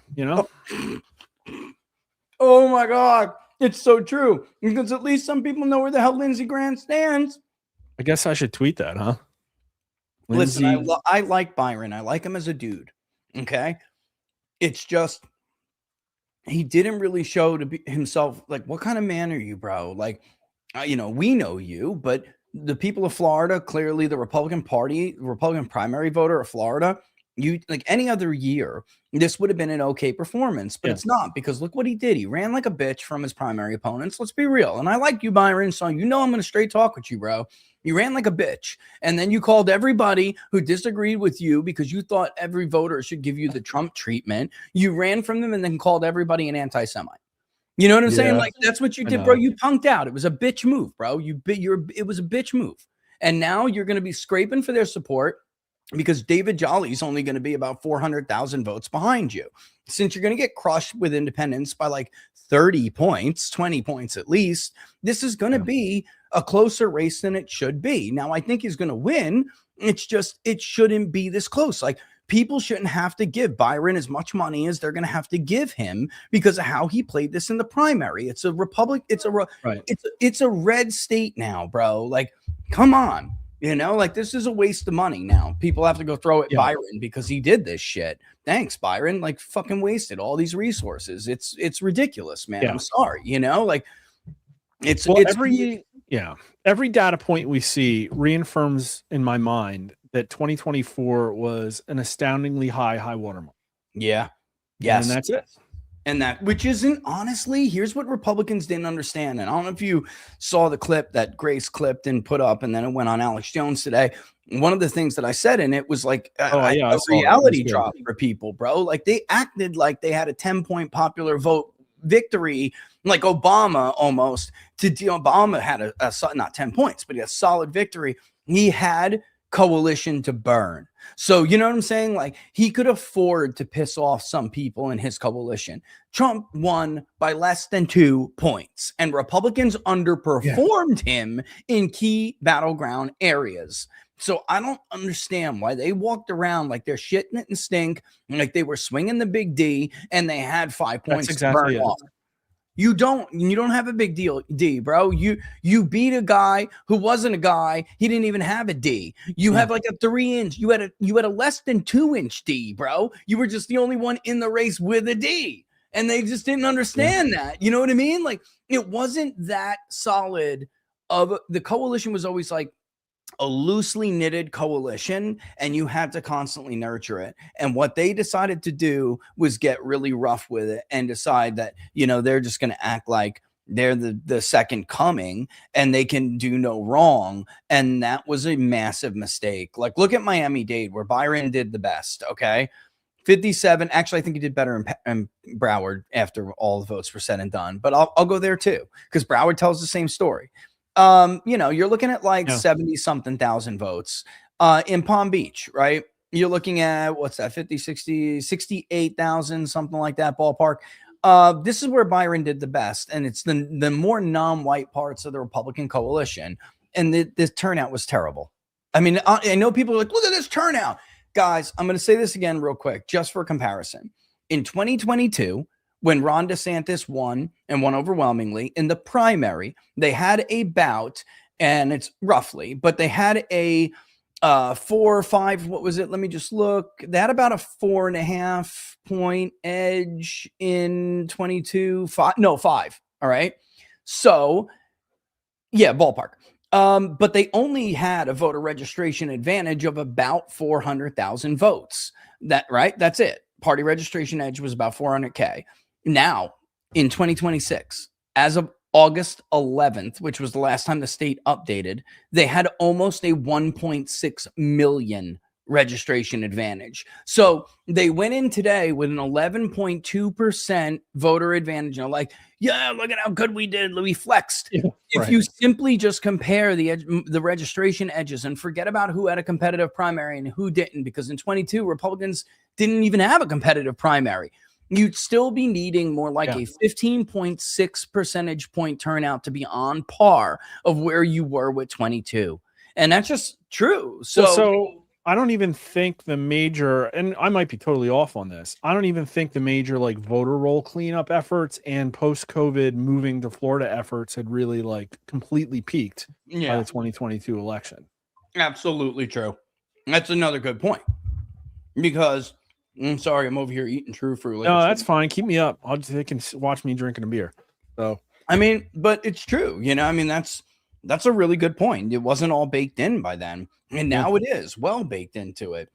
So I'm not impressed, bro. I'm not impressed, and I don't think, again, Byron's going to lose this race, and if he is, the Republicans are in such trouble. But I don't think that's going to happen. I think what we're looking at is likely like a single digit race, somewhere in the neighborhood of like 4 or 5 points. I've seen David Jolly as close as like 2, so I mean, I don't know that I totally buy that, but so the best pollster of tonight ended up being somebody who's not really that well known, James Madison Institute, which gave Donalds 49. Yeah, nobody was off that much though. You know what I mean? Like, well, I mean, like, the big surprise is how good Collins did. Yeah. I mean, it was like, that's why I'm giving it to, but them and Qantas actually had Collins doing better than Fishback. The problem with Qantas is they overstated Donalds and understated Collins. So that's what made their margin off. And they overstated Fishback, and we'll see though. Actually, we'll see what happens. I'd be happy if those were my results, to be honest with you. Me too. It was 50, 16, 12. That's not terrible. I'm just saying that James Madison is going to edge him out, because James Madison was 49, 18, 4. So that's actually a much closer reflection of the true dynamic of the race. It's just that, it's like the difference between plus 34 and plus 31. It's not that different, guys. Signal was all right, but they had Fishback ahead of Collins. Change, they had Collins ahead of Fishback. They did, but they had Byron way low, 37, 14, 12, 2. Actually, though, I'd still be happy with that too, because you'll just easily say, look, when the undecideds broke, allocated correctly, my margin was actually closer. And that's true. It is Donald's plus 23 And currently we're at Donalds plus 23. So technically Signal didn't do that terrible. But just like vote margin was good, vote share, not so much, you know. Florida better than me, and I specifically what's been going on there with this race. This Collins overperformance, is this a enthusiasm in Ron DeSantis?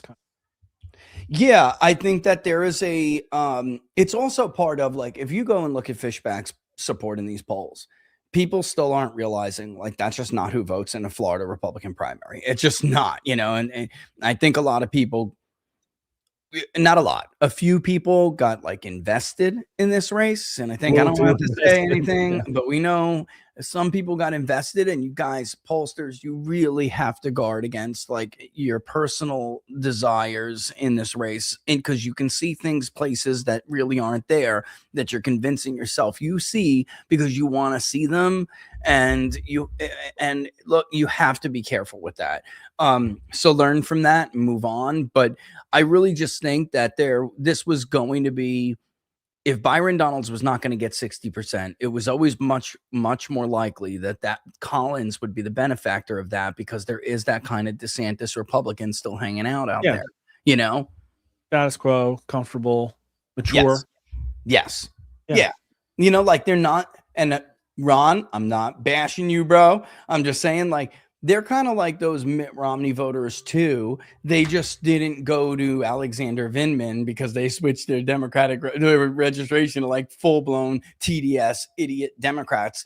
Like, they're not those people, but they are not MAGA anymore like that. And there are probably some people who don't like Fishback and probably didn't like some of the things they heard about Fishback, but they weren't going to vote for Byron because of how Byron conducted himself. So Collins got the benefit of that because they were like, okay, this is more like a DeSantis mold Republican, so I'm going to vote for him.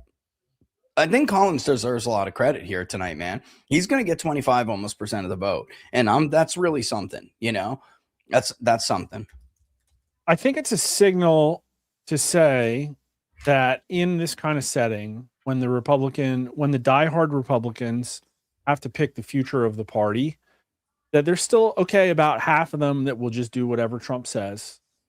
And yet there's this other group that doesn't necessarily want like this idea of a provocative outsider who's going to run on policies that are very atypical, but not have the maturity or competence to govern.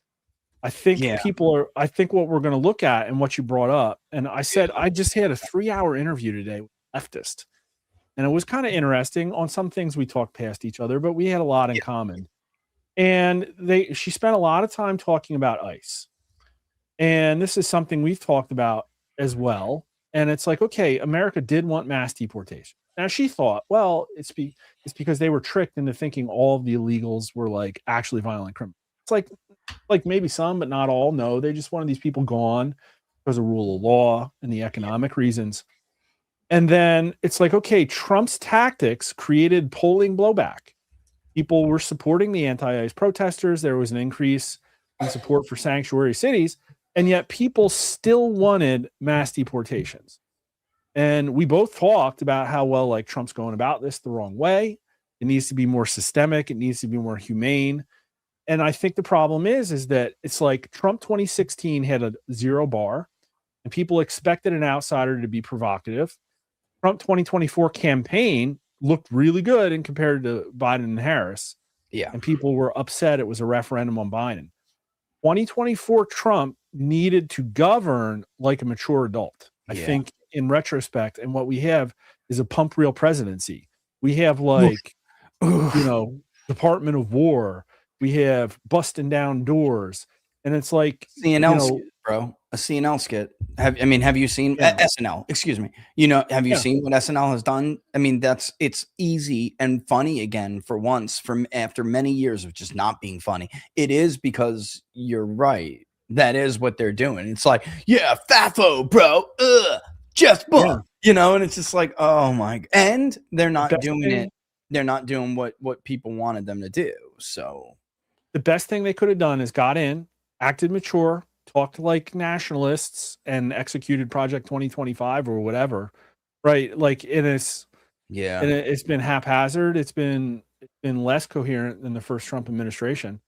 And, I went on Right Side Broadcasting Network. I'll probably never get invited back, but they're like, well, we've been at every Trump rally. And it's like, bro, there's really not going to be any more of those. Well, You know what I yeah. mean? Yeah.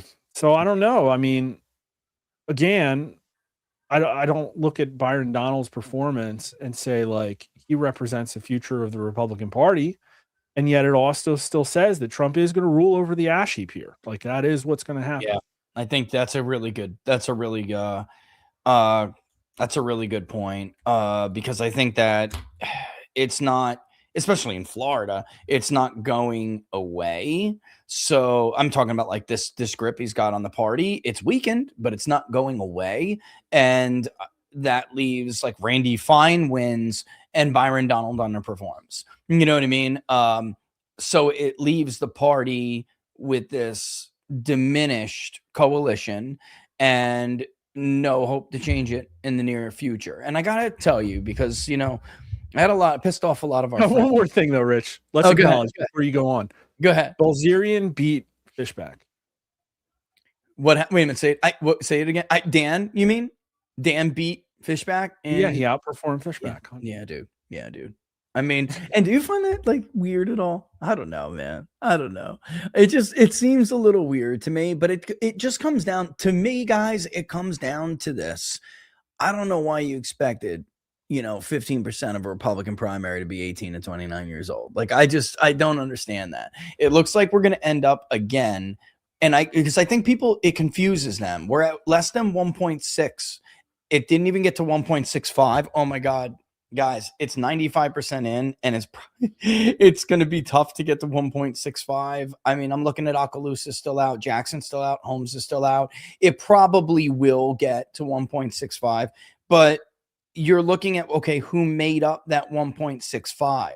And I just don't think at this point, I really don't. All y'all Fishback voters. Yeah, I mean, well, you know what I'm thinking here? Yeah. I'm thinking that like this was not exactly it wasn't what people expected. Like they're not holding on to the new MAGA part of the coalition. And I looked at these polls and I could see that they absolutely, a lot of these people were, they were like thinking, oh, okay, let's model it like this. And I'm looking at it and I'm like, are you crazy? Like, are you nuts? Like, that's not going to happen. And now here we are. And it looks good because they're looking at it from a year-to-year comparison, but they don't realize that Republicans have made such huge gains over 4 years with registration growth. So it's not everybody. It's not even close to everybody. I mean, if they did, let's say they got to 1.7. Guys, you're still talking about 1.7 out of a state that routinely votes 12 plus million. And it's like, who out of that 1.7 actually came out? It is not the voters in the coalition that made MAGA a 13-point win in Florida. It's not. Sorry. And there's a lot of, I'm thinking about this Hispanic woman who was in Miami-Dade, and she was like, I'm not really a Republican. We interviewed her. She was like 26 years old. And in any event, she was like, some of my friends and family are kind of mad at me because I changed my registration to Republican, but I'm not really a Republican. I'm just because I want to vote for Donald Trump in the primary. And then like later we interviewed her for the one poll we did for the 24 general.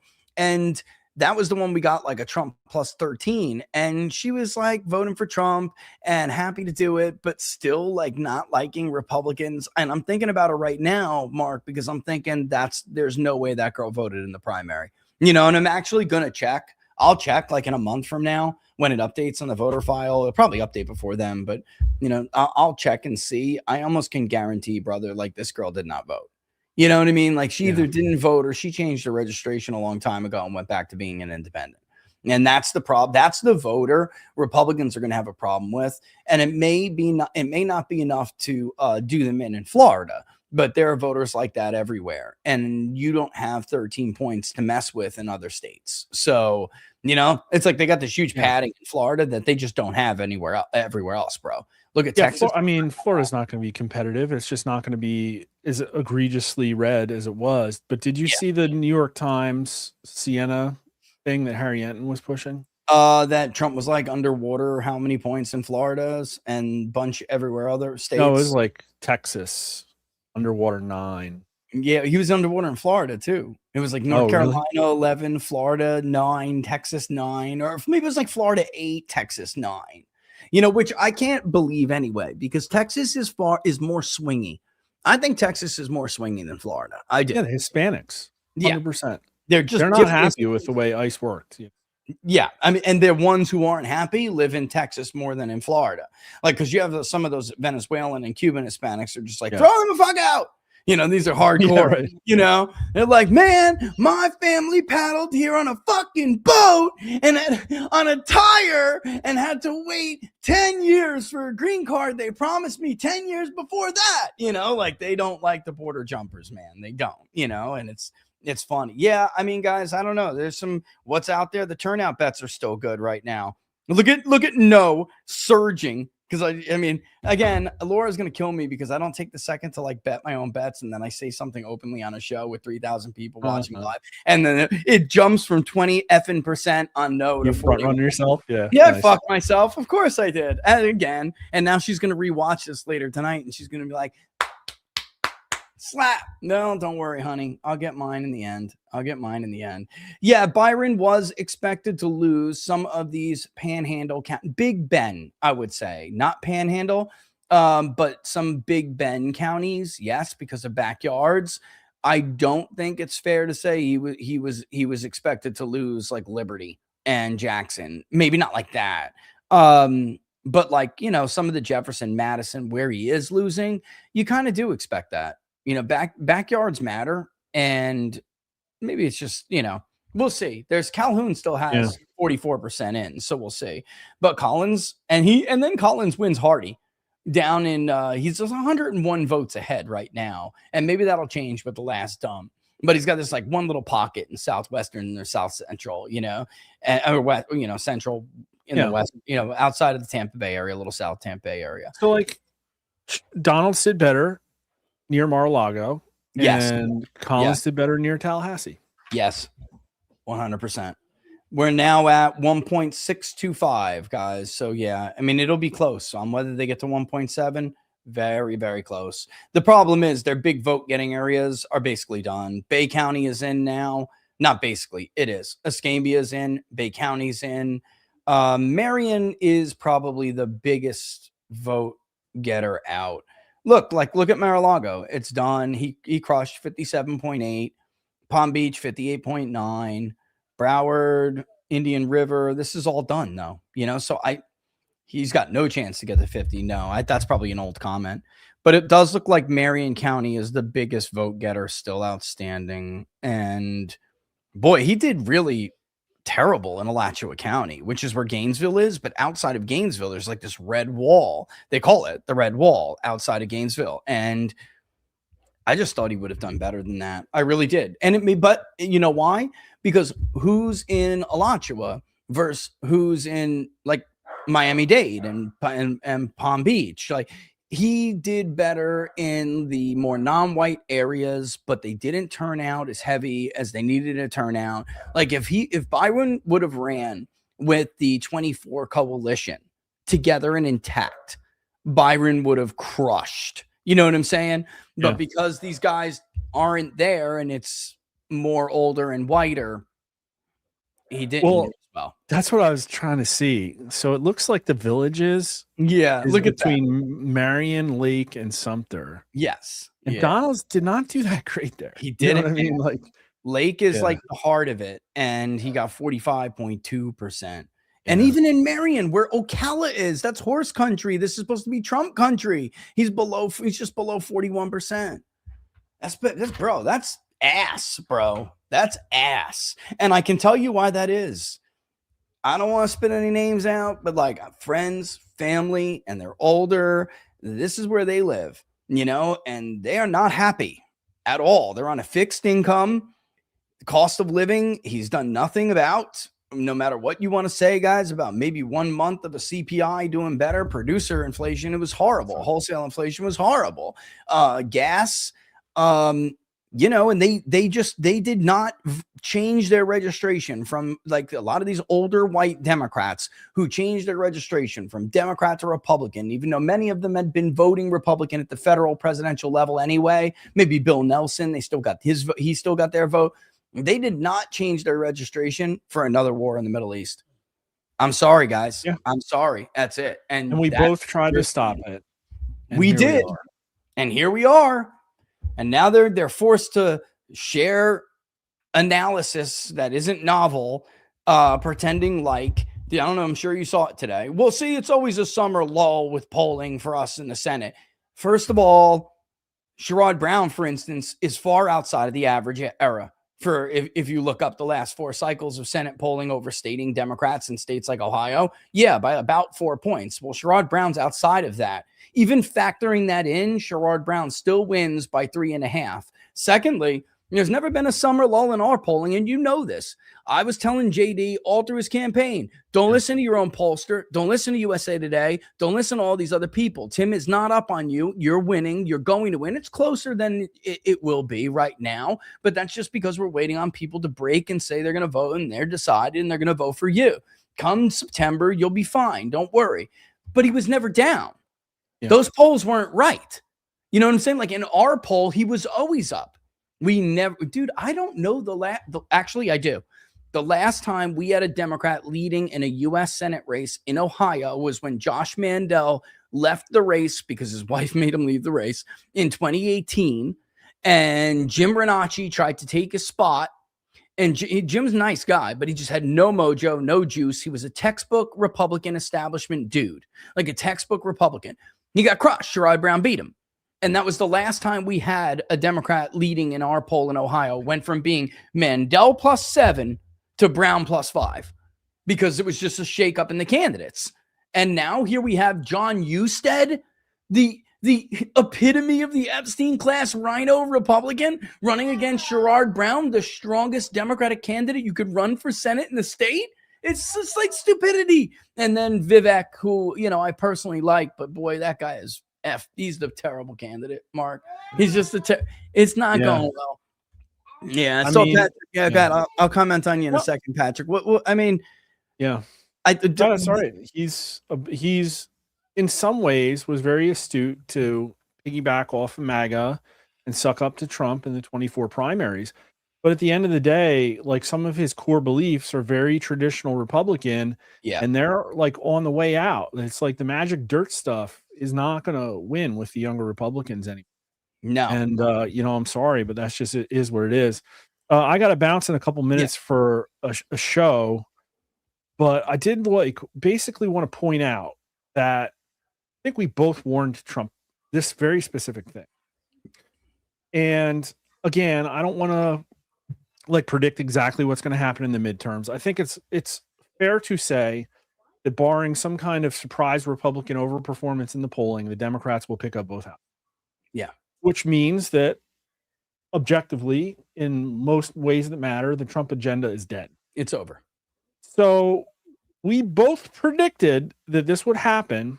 And it's not because, in my opinion, and we've talked about this, that Trump hasn't been able to magically fix all the problems. That's not what happened here. Yeah. Trump was very good. He was the right man to do what he did in 2016, which is blow up the establishment and change politics in D.C. But in 2024, what America needed was an economic wartime president. Yeah. And that means somebody who governs with single-minded focus and maturity. Yeah. And it's not that they want the results. They want to know why you're doing it. So that they can understand that continuing to support you means that there is a future down that path. Yes. And Trump just doesn't have that at all. He's not that guy to do it. And what that means is that you can't claim victory because none of the polling metrics have gotten better about prices or the future of America. Everybody's still feeling it. So if you tell them, you're gaslighting them, and that's lying. And it's the same as what Joe Biden was doing.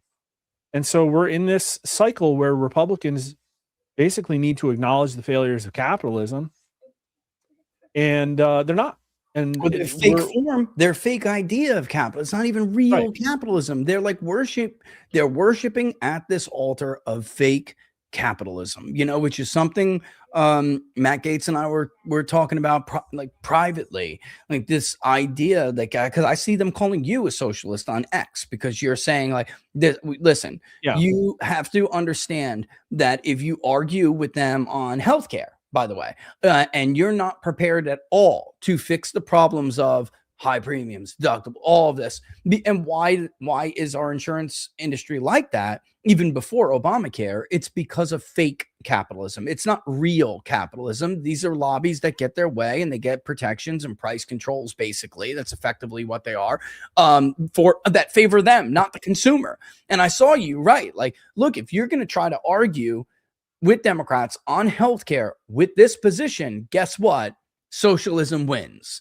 And they were like, oh, look at this. So you want us to be a socialist? That's what you want us to be. And I'm just like, they are just dense. Well, what's funny too is having talked to these people is that like this particular person admitted, Gina Bonanno admitted that no, the DSA are not real socialists. She knows that. And that not only that, she isn't a socialist and doesn't want real socialism. She just wants government programs that work. And she thinks the profit motive is ruining things. And it's like, okay, you're right. She pointed to Japan and says, look, a developed country, similar technology, has a great free healthcare program. And what my response to her was, well, why does it work over there? Nationalism, right? You know what I mean? But like, like there's something to work with here because the Republican fixation on capitalism is just as bad, stupid, and wrong as the Democrat fixation on socialism because both of them are pursuing something that's very fake. And who knew this kind of stuff was Teddy Roosevelt, who actually was a financial progressive, but inherited a situation very similar to what we have today. We are in a gilded age, no different than what we had through the 80s and 90s, 1880s and 90s. And you know what they were smart enough back then to know is that the problem was monopolies. There were popular songs about busting up monopolies and people were trying to vote for people to get into office to do this kind of stuff. And it's like, the first person we fired was the one going after the monopolies. Brother, so this is the problem. Brother, for years in the history of the Republican Party, and I know you got to go on, I'll just say this real quick. People have been acting like there has never been a threat of socialism before. Socialists and socialist wings of the Democratic Party, even William Jennings Bryan kind of wing, have been running in this country for decades and decades and decades and decades. Even Coolidge and Hoover paid homage to the concept and head nodded the idea that what we're arguing, that if you do not address basic needs of people, and sometimes that means you can't be defending socialism capitalism all the time. If you don't address it, guess what? People will pick the people that they think will address it, and that could mean a socialist. They just took the threat more seriously. And even Tucker brought this up, even though I'm fairly certain and got this from a text message. But Hoover was like a turkey in every fridge or something like that. It was like, a turkey in every pot. 100%. A turkey in every pot. Thank you. A turkey in every pot. Thank you. There are two Republicans on Mount Rushmore. One of them is Abraham Lincoln. The other is a Republican that supported massive confiscation of wealthy, what I mean? He's there for a reason. Who Trump loves, folks. The Roosevelt Room, if you go to the White House under Joe Biden or Barack Obama, the Roosevelt Room will be filled with Franklin Delano Roosevelt memorabilia.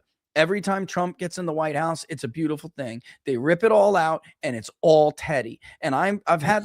He's so far. You've seen it. Roosevelt. I know, but I'm sure you got it too. Like I was very lucky to get a personal walk through it. But no, I didn't see it. Yeah. He will tell you how much he admires Teddy Roosevelt. Like I rip out that FDR son of a bitch and I put in Teddy. This is the real Roosevelt, and he is hilarious. Meanwhile, both of them were responsible for the best part of America. You know what I mean? It's like, and they're both financial progressives. You can't even make this stuff up. You can't make this shit up. But even FDR, like he didn't even believe in public sector unions, but he caved to certain things because he was afraid of movements like, just completely coming in and tearing out the heart of America. Oh, I literally have to go. Go ahead, all bro. right, it's been fun, Rich. Mark Mitchell, everybody, go follow if you're still him. here. All right, yeah, brother. Help me with the YouTube channel. At Honest Poll, we got to rebuild from scratch. So at Honest Poll, and I'll come on, bro. Let me know when you're going to do a stream if you need me. I'll come on. Yeah, maybe next week. I'd love All it. right, sounds good. Be my first stream. Mark Mitchell, everybody, go follow him on YouTube and on X at Honest Poll on both. All right. So, yep, it's simple, super easy. See you later, brother. Yeah, go check him out because he's got it. Yeah, like you said, he's got to start from scratch now. So, yeah, hi, Rich. I saw Alex Jones commented on your interview with, quite frankly, on his show. Yeah, this because I'm going to come after him. I'm not going to do softball. Don't worry, Tom. There it is. Yeah, he did. And then he's like, hey, I don't know, this gets funny because yes, you are absolutely correct. I have done stuff for Alex, which is just hilarious. But actually, people were like, dude, you weren't in your 3-piece. Dude, you lost 25 pounds, which I did. Like, bro, he follows me on X. Like, he's got to know who the people's am I that different that you can't recognize the people's pundit? Come on now.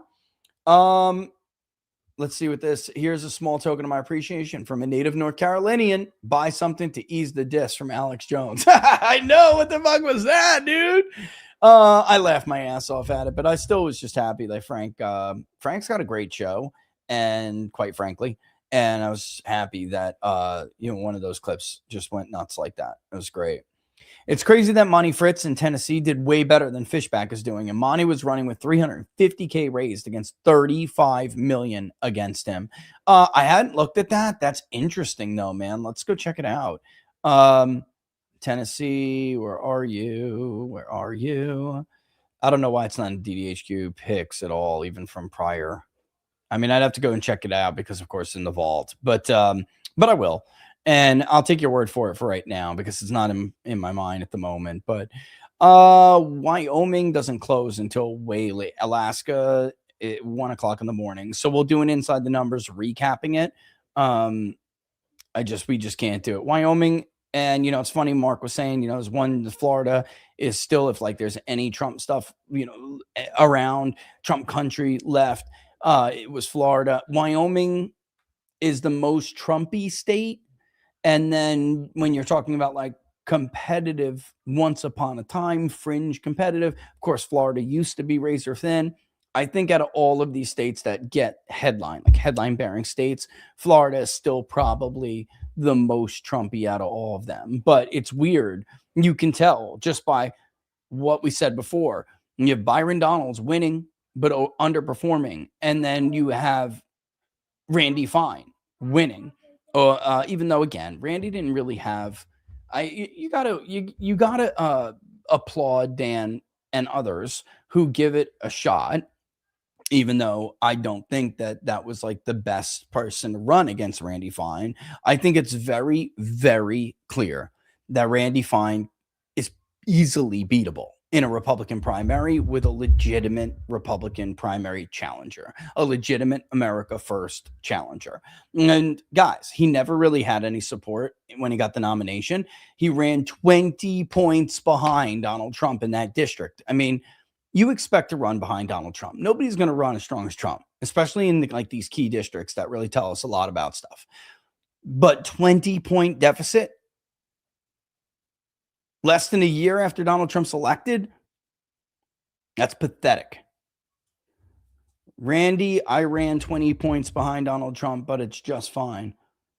What a fat ass. Can't stand the guy at all. By the way, he committed a federal crime by going through that woman's mailbox. Tampering with somebody's mail or even trying to place something in somebody's mailbox outside of the postal service is a federal offense. I hate to tell everybody. I don't know if you know that or not, campaigners. Political people get away with a lot, but you're supposed to go through the post office, and that includes if you want to just like mail something to somebody. Tampering with their mailbox is a federal offense. That's what the postal service is for. For a congressman to be on the front of somebody's porch going through their mailbox is an outrage. And this is a guy who once voted for somebody outside of norms and rules. It shows you his judgment is terrible. Did you see Trump's post on Truth today with Lindsey Graham wearing a Make Iran Great Again hat? How does he think that was a good idea? Make it stop. Now we know A lot of Trump's True Social is not run by him. Natalie does run a lot of it. By the way, Natalie is a sweetheart. John Ossoff going after her was just a low blow. He's been on point. His message has been crisp, clear, very articulate, very polished. That was a low blow and a lose for Ossoff. He should not have done that. There's these rumors out there that are not substantiated. To take a shot at somebody like Natalie like that is just disgusting. And I know her. She's a sweetheart, and that is just wrong. Okay. But anyway. Let's see. What's with the whole Besson Japan Ponzi scheme? I don't know yet, Steven. I'll check it out. I don't know that yet. But I just, outside of what I saw briefly on X, but I don't know enough about it to really say something, to give you an honest answer to that. But let me just say this. Can we please be done hearing about Alexander Vindman now? Now that he's been humiliated and he lost unexpectedly, can he go? I heard Ukraine offered him a job as like what is essentially their Department of Defense. Like he's going to be like their defense secretary. Don't you want to do that now, Alex? Or are you afraid that you're going to get hung like your buddy when Putin comes and routes you out of Kiev because you're losing? Okay.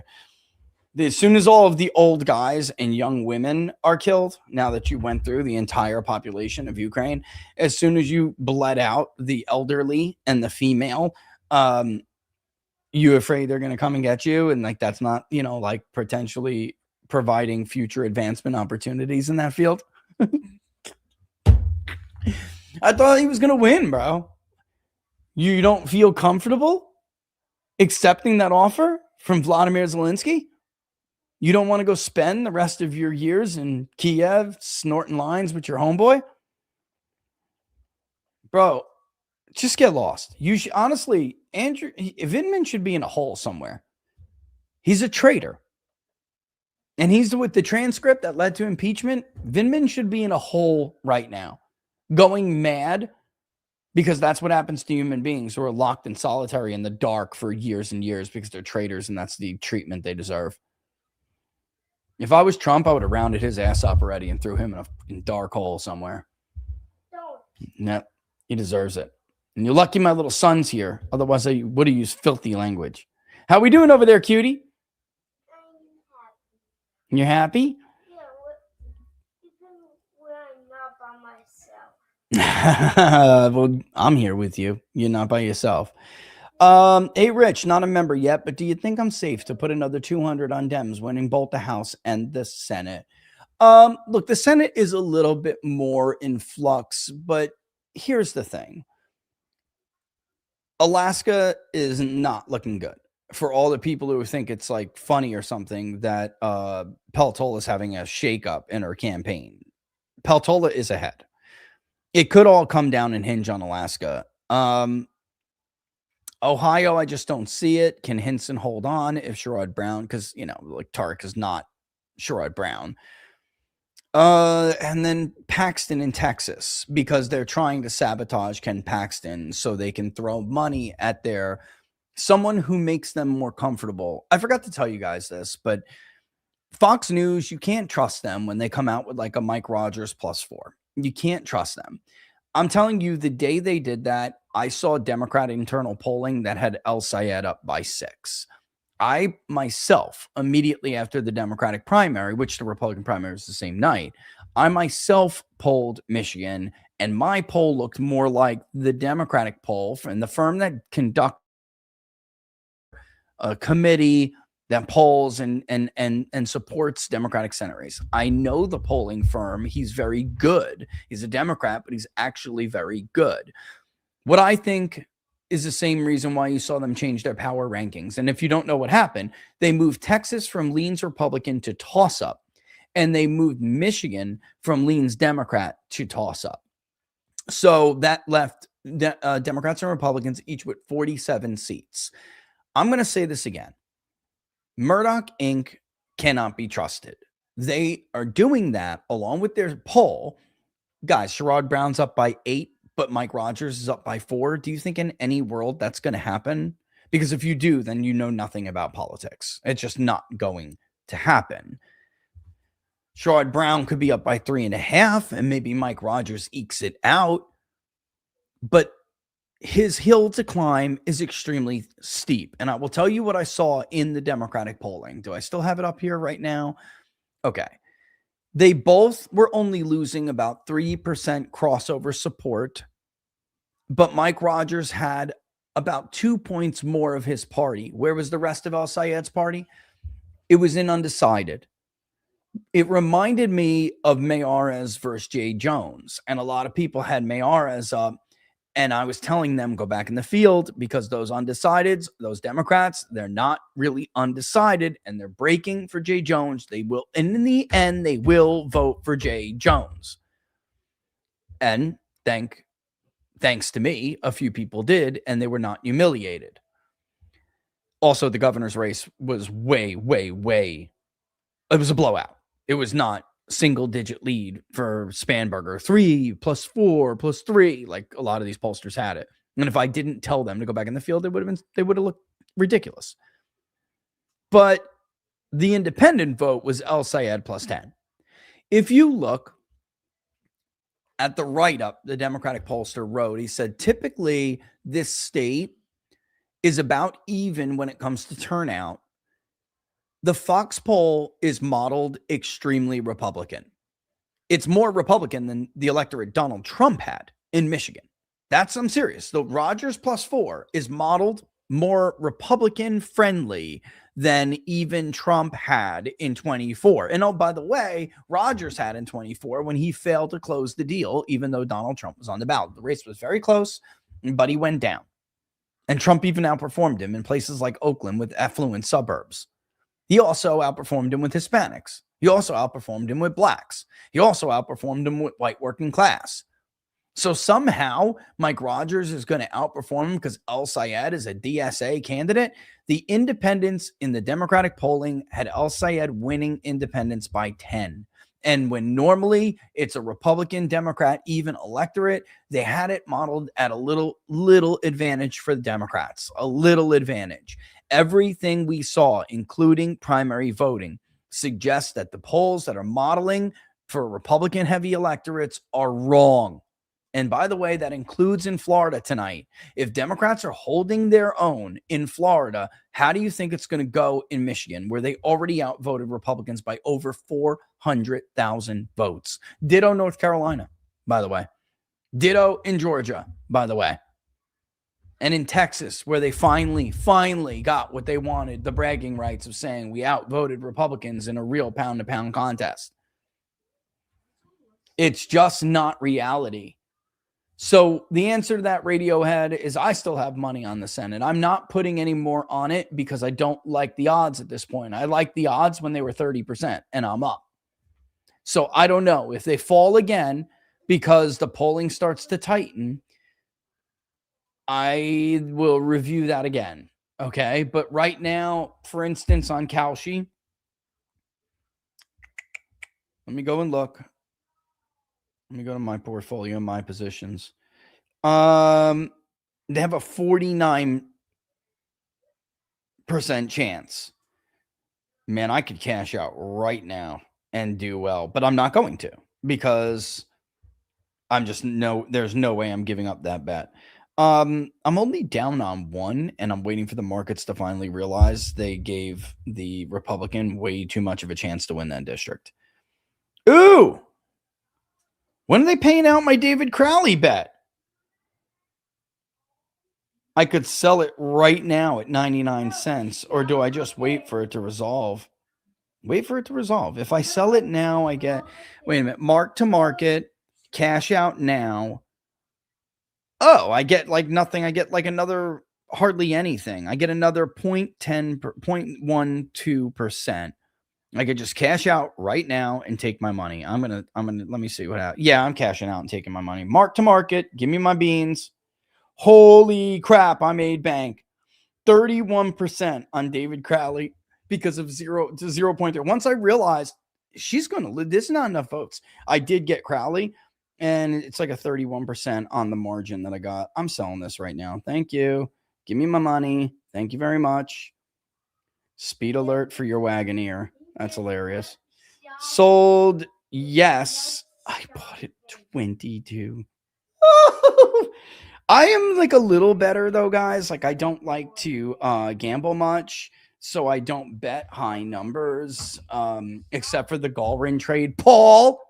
Which, by the way, I don't know why I'm yelling at you, because I actually made bank on it. I was talking to Paul, my buddy, and I meant to actually get Massey's margin. And I don't know what I was doing. I was on the other side of the trade, and I grabbed Gallrin 5 to 10. And it was a lot. It was a big trade. And I was like, oh my God. And then by the time that night, I got a chance to sell it, I was good. I was good. So I was like pretty happy with it. I was upset, bro, at the time. But yeah, I would hold off on that. I would wait to see if Democrats come down a little. Barnes will tell you to buy it right now. We'll do another Senate thing soon. There's just no way, guys, like in the simulators, Republicans have a lot of tightening to do. And I just don't. I'm not someone who believes you can split hairs in predictions. It's the same reason why I told you that don't go and bet that Trump is going to win Pennsylvania, but somehow lose Michigan. Like those three states almost always vote together. The last time they didn't was in 1988. When Wisconsin went for Dukakis and Herbert Walker Bush won Pennsylvania and Michigan. Now the roles are kind of reversed. Trump, his best state in both 16 and in 20 was Wisconsin outside of, Wisconsin was called to first, but Pennsylvania was very close to Wisconsin. But in 2020, Wisconsin was the closest. But by 24, Wisconsin actually was the closest margin for Trump, whereas in Michigan and in Pennsylvania, and by the way, this is all how New MAGA works, he easily won. Even though it looked kind of close, it really wasn't. And that's because when you expand your coalition into other areas of the working class and you start to reach non-whites, you do massive damage to their urban margins and their Black county margins and their Hispanic county margins. You go from 30% in Wayne County to 35%, and it strips them of thousands of votes. And that's what happened. And Trump even did better in Oakland, but then magically he's doing even better in Macomb and in Saginaw. That's what New MAGA did. It's tragic to even talk about, honestly. Honestly, it's tragic. Let me just check and see real quick. Whoops. Hold on. Yeah, it's okay. I'm just checking tips and stuff. Let's go to tips on locals. I think some of these are Grace, you needs to clip the last rant and separately the alien talk. Yeah, from quite frankly. Put them up on TikTok. Tell us who Angie Nixon is. Listen, Laura, if she was here, tell me not to do that. Let me marinate on it. That one we talked about. White pill for the night. Israel took the Minnesota governorship, but gave up Klobuchar's Senate seat in 2027. By Minnesota law, her seat is forced into a special election in 2020 law. Any other white pills from Rich?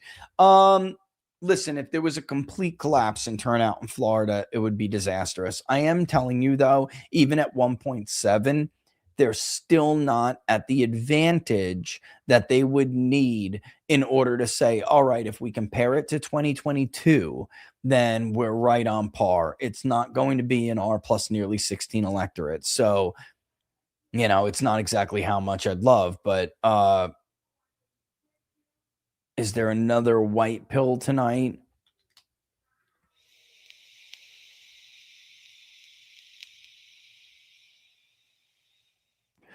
Randy Fine is beatable. He wasn't beaten tonight, but he's beatable. I don't know. Other than that, I don't know. Oh my God, is this a real clip? Oh my God, it is a real clip. Patrick, this is real. Oh my God. While I'm reading tips, let's have a funny moment. Oh my Lord. It's real. Okay, tonight We had a South Carolina primary debate, and Darlene Graham said this. Senator, are Taiwan and the South China Sea national security issues for the United States? If so, why? I'm sorry, could you repeat the question? Are Taiwan and the South China Sea national security issues for the United States? And if so, why or how? I'm just going to be honest here. I'm not on national security. I'm not that informed on national security, so.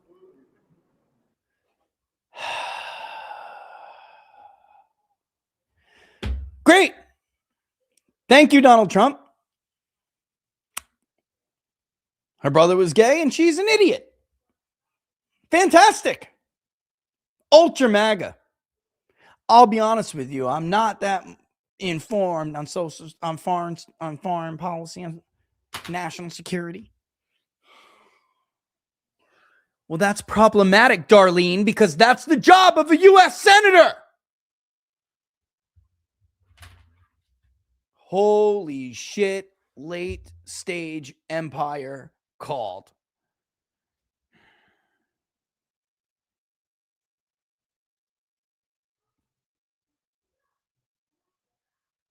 This is why nepotism was frowned upon in the United States of America for most of the Republic.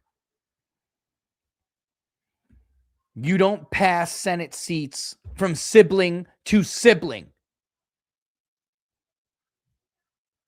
This woman was a glorified counselor. She was an occupational therapist. Good profession, admirable profession. She wasn't even interested in politics. Pray for some miracle that Ralph pulls this off. And look at it. Does that look MAGA? Does that look like someone who's MAGA to you? That looks like a very typical Democratic voter in today's Democratic coalition. That's what Darlene Graham looks like. She's almost indistinguishable from like an Abigail Spanberger demographic. This is unreal. But don't worry, Chris LaCivita is making a fortune. Don't worry, Tony's got that contract. Ultra MAGA, Rich, how could you got to leave Tony alone. Rich, stop picking on Tony. He's Ultra MAGA. Fuck you. Darlene Graham, if Darlene Graham and S. Pushin in Greenwich Village, New York is MAGA, then I'm not stunned at all why you're bleeding coalition members. Holy crap.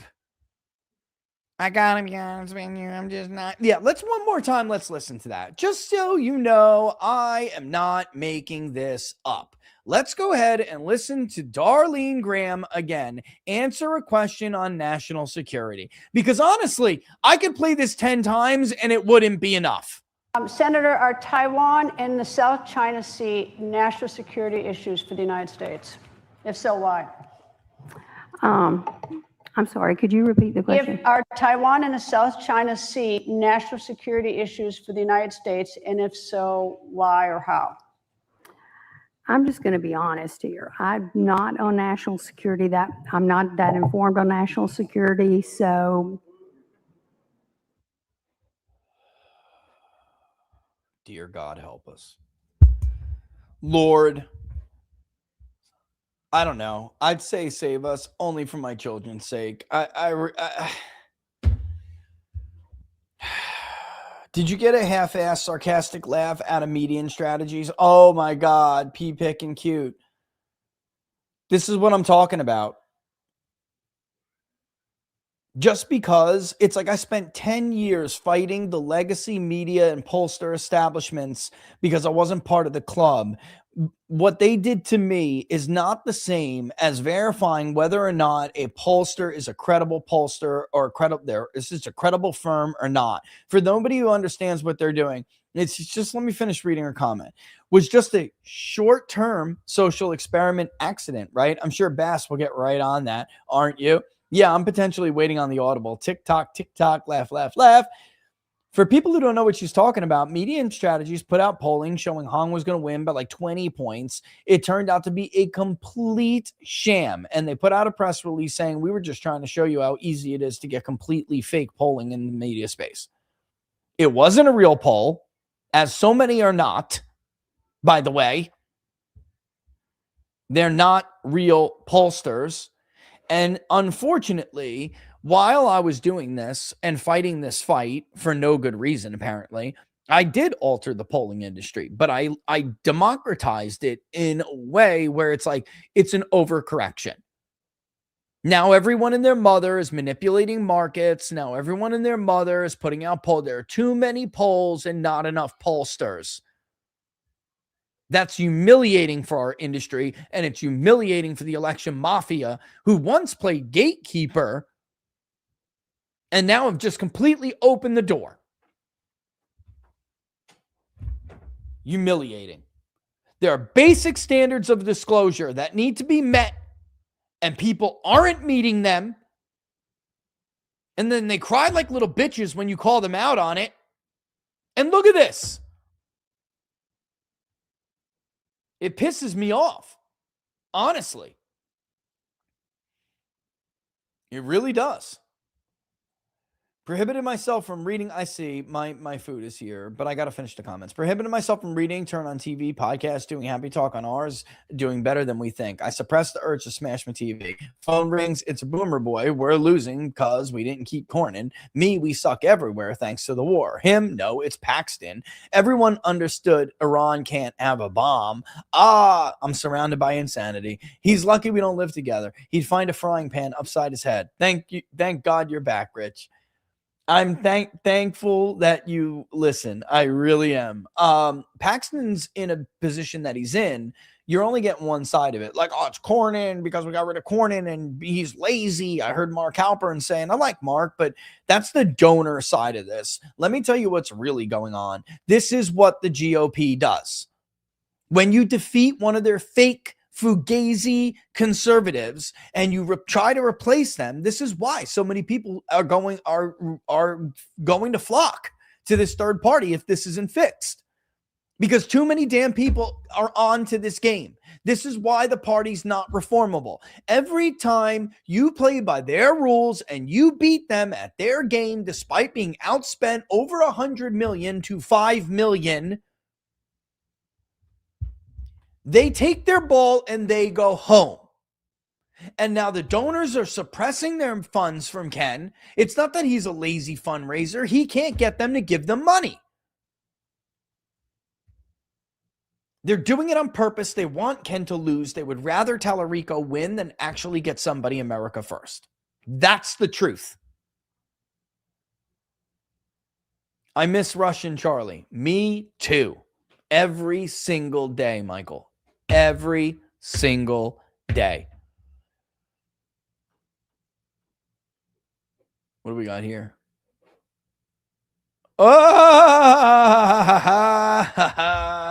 Survey USA poll. See, people thought I was effing around. Here's your bump for Lisa DeMuth.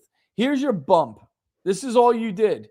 Congratulations. Do you remember these idiots, by the way, when I went out there and I said, when I fought back against the town hall crew, and I'm like, I got news for you. You're all losing by 20 points to Amy Klobuchar, not just Mike Lindell. At least Mike Lindell is something new and you could try something new, but you're all losing to Amy Klobuchar. She's above 50% and she's beating you all basically 55 to 35. Here's what it is.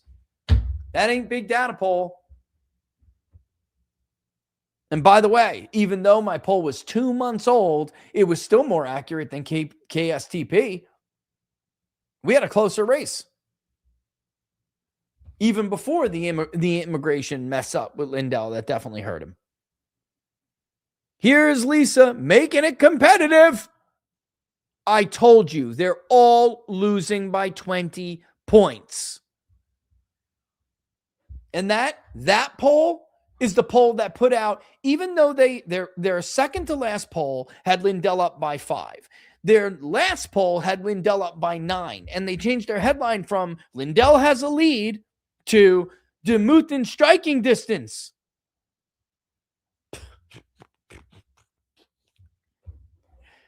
So that what I'm trying to tell you is that's as friendly as it's getting for Lisa DeMuth. You idiots, you town hall toady. You know who I'm talking to. Yeah, I'm talking to you, dumbass. And who was the only pollster, stupid, who actually predicted correctly that Donald Trump, who you didn't like, was close to beating Hillary Clinton in Minnesota? Who was the only pollster to do that? As a matter of fact, the Survey USA KSTP-TV poll had Hillary up by like 8. I absolutely nailed it. And the second closest was Spencer, who didn't even get indexed that year in Minnesota.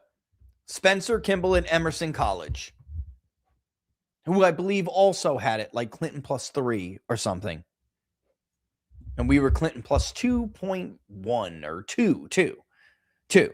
44, 42, whatever.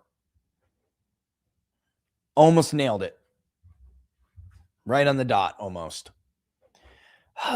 There you go. There's your competitive race now. To victory! Idiots. Why on earth you haven't won a statewide race with these cookie cutter establishment Minnesota nice idiots since 2006?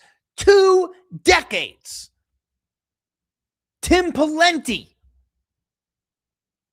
Why on earth would you think cutting the same cookie with the same cookie cutter, the same vanilla bread bullshit, is going to do anything different? At least with Lindell, you had some prayer of getting some of the Trump or buster, Trump-only voter, which is constantly missing in a midterm in Minnesota.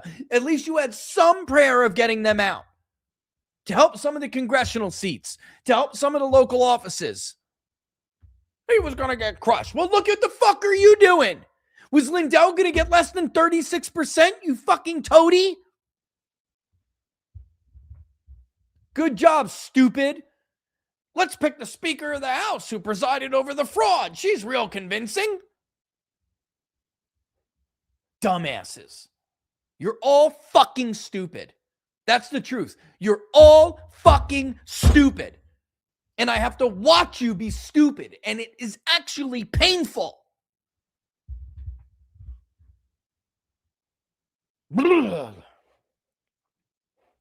Thank you for that, Ryan. And here, actually, though, here is good news. Thank you, Ryan. Here is good news. Validating our polling once more, by the way.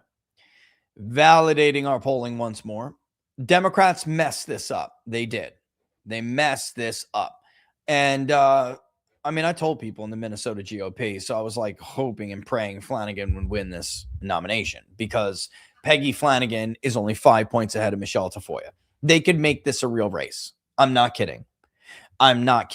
Angie Craig was demolishing Michelle Tafoya. She was demolishing Royce White.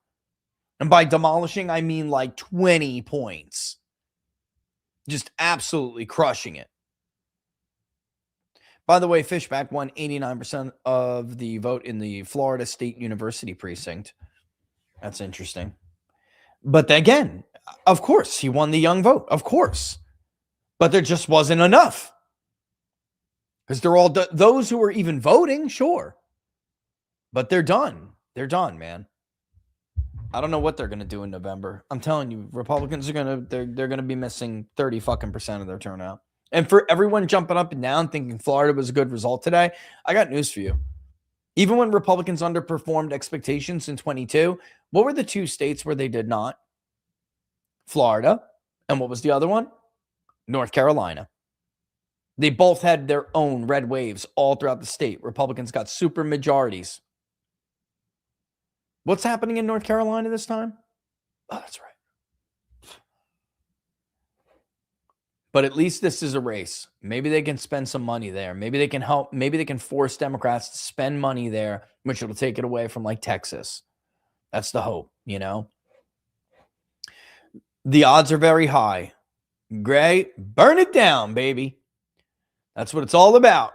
The odds are very high. It's either MAGA or Mamdani, folks. It can't be one of the other. It can't be both.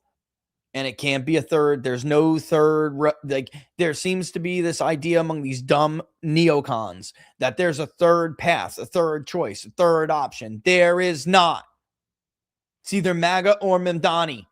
If you don't give them real MAGA, not the fake ass version, if you don't give them real MAGA, they're going with Mamdani. It's a midterm election. It'll be a mild side effect compared to what's going to happen to you in a presidential cycle if you don't do this. When they do vote in higher numbers, even when it's a low turnout, those margins can still crush you. See 2012. See 2012. Chip manufacturing, why is it all in Taiwan? It's a good question. That's a good question. I love this guy. Now that Trump has won Hormuz, will you apologize? Gray is, of course, our resident sarcastic commenter. Oh, you didn't hear, guys? Oh, yeah. Trump just declared it's no longer international waters. It's definitely not run by Iran. He's now just totally seized control. It's now U.S. territory, Strait of Hormuz. So the war is over, guys. You can all go home now. We won. Woo! Gas is going back to $1.50. You haven't heard? Remember, Gray, you remember when fucking idiots like Dave Rubin were like, shut up, Barnes. Shut up, Barris. They're not even going to close the strait if they know what's good for them. Dave, you can't buy smarts like you buy babies, bro. All right? Then it's not for sale, bro. There's no market for added intelligence. All right? It's like, I can't make a baby. I'll just buy one. You can't make smarts though, bro. There's no market for that yet. There's no store. There's no egg store, bro. All right? There's no egg store for intelligence. Michael, Vindman's a piece of shit. Trump should deport him to Ukraine, specifically the front line in Ukraine. Amen, bro. What are we doing here? We can't even get rid of traitors like Alexander Vindman. This is the rant I was talking about. Which one? Okay. I mean, I'll find it. Any white pills for Florida tonight? The turnout is not as low as it could have been. There's no doubt. I mean, it's not terrible. That's not terrible turnout. It isn't great at all. So don't act like it's great now, but it isn't terrible. And for those who just joined, we went over the numbers. Why? Again, I will briefly say this. In 2022, Republicans had a over 5-point turnout advantage. They will end with roughly a 12-point turnout advantage tonight, probably. But in 22, they only had a 400,000 voter registration edge. Today, they have a 1.6 million edge. That is a factor of 4 times the size. So if you are going to triple from 4, 8, 12, 16, which is 1.6, if you're going to do the equivalent to make it comparable, the turnout advantage for Republicans should have been about, and I'm napkin mathing it here based on I'm rounding before, they should have had a turnout advantage of about 15.6, if not closer to 16 percentage points. That is not going to happen tonight. So even though Republicans did a decent job of getting out, they didn't get out as comparable as they should have to 22. And because Democrats also voted, right?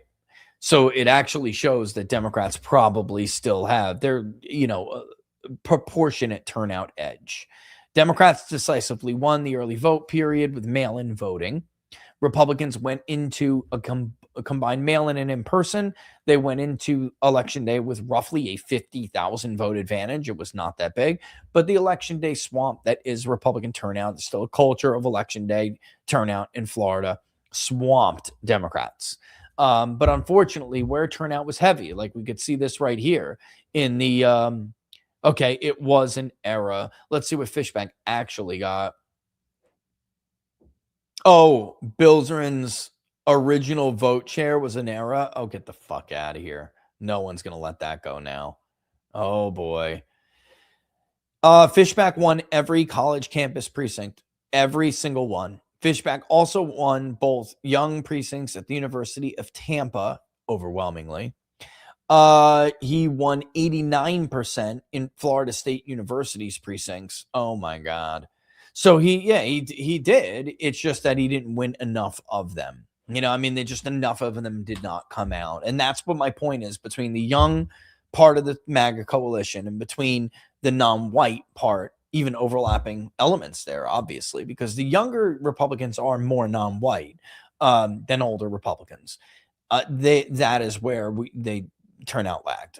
You know, going into today, you had a place like Collier County, which was already at like 22%, whereas Miami-Dade was like 13 point something. It was pathetic. Palm Beach, same thing. So I would have rather have seen those precincts have comparable turnout than what we saw here tonight. But still, it could have been worse. It's just that what we're seeing is like core Republican white voting. And that's not enough for a national election, guys. It's not. I hate to say it.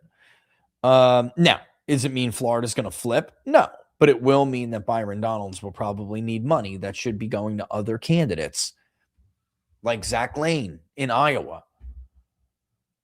Instead, big GOP donors are going to basically ostracize him because he's Maha.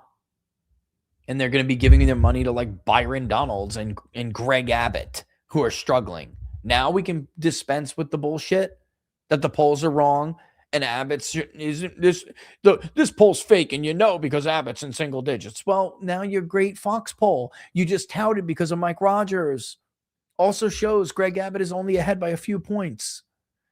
You can't do that. You take one, you take them all. I thought you wanted Mike Rogers to be up in Michigan. You can't decide the Fox poll in Texas is bullshit, but the one in Michigan is good. It's bullshit in Ohio where Sherrod Brown's up 8 points, 4 points out of the average error. Patrick Ruffini's little analysis he just did, which, by the way, is not a novel analysis. Sean Trendy and I both did that a few years ago. And yet it didn't help Republicans in 22. Now did it? Because Sean Trendy and I both did it ahead of the 22 election. You guys remember? Hey, gorgeous. What up? You got my food? Yeah. That camera's on, and I would not walk in front of it with that shirt on. You want to say hello? Hi. I'm going to get off anyway. I'm basically done. I'm heat exhausted. Yeah, she was out painting my son's senior parking spot. You didn't paint it yet? Baby, do you know how hard it is to do this? It's like a mural. How many days is this going to take? I don't know. Can he go and paint that himself now that you drew it out for him? Baby, Stay within the lines. The lines are our I friends. know the lines are our friends, Jesus but Christ. He changed the lines and changed it 50 times. And Go and eat my enchiladas. I wanted to lovingly Look at our audience for a Tuesday primary night that I just last minute put together. Woo woo. Let's go. Nothing but love for everybody who sent super chats. They could. Spontaneous tone. Absolutely, they could. And we will be doing an update soon. Right now. Listen, it's funny because the decision desk model actually puts it very well. You know, they have it like 51% Republican, 49% Democrat in the Senate, but that's actually not true. If you run their modeling, what you'll see is that the scenario likelihood tells the story. And what do I mean by that? This is what I'm always trying to warn you about. If you think about the Great Lakes states, you could say, well, there's a 52% chance that Kamala Harris wins Michigan and only a 48% chance that Donald Trump wins Michigan. But Trump has a 54% chance of winning Pennsylvania, and he's got a 52% chance of winning Wisconsin. That's the way they all looked going into 24. And my argument to you was simple. The most likely scenario is not that Trump wins this one or this two and she wins that one or this two. The most likely scenario is that if Trump wins Pennsylvania, he wins Michigan and Wisconsin. That was the most likely. And in Decision Desk's model, the most likely, which is a 5 out of 8 outcome, greater than half, is that Democrats take both houses. Why? Because if Sherrod Brown wins Ohio, their model spikes from a 49% chance Democratic takeover to an 82% chance of a Democratic takeover. Why? Because it tells you Democrats are performing with certain demographics that are going to spill over to other states. You don't hold it in isolation. It doesn't work that way. Can there be weird situations where, like, Republicans lose Iowa and Ohio, but somehow win Michigan, and then, God, it saves them? Yeah, sure. When was the last time we saw that happen? I was talking to Mark Halpern about this the other day. I say, Mark, you can't say this one leans Republican, but North Carolina is somehow now a toss-up. North Carolina won. If North Carolina 1 goes and Lori Buckhout loses North Carolina 1, then guess what? Corey Mills is going to lose in Florida. That's how this works. And by the way, Corey did not put up a very good performance tonight.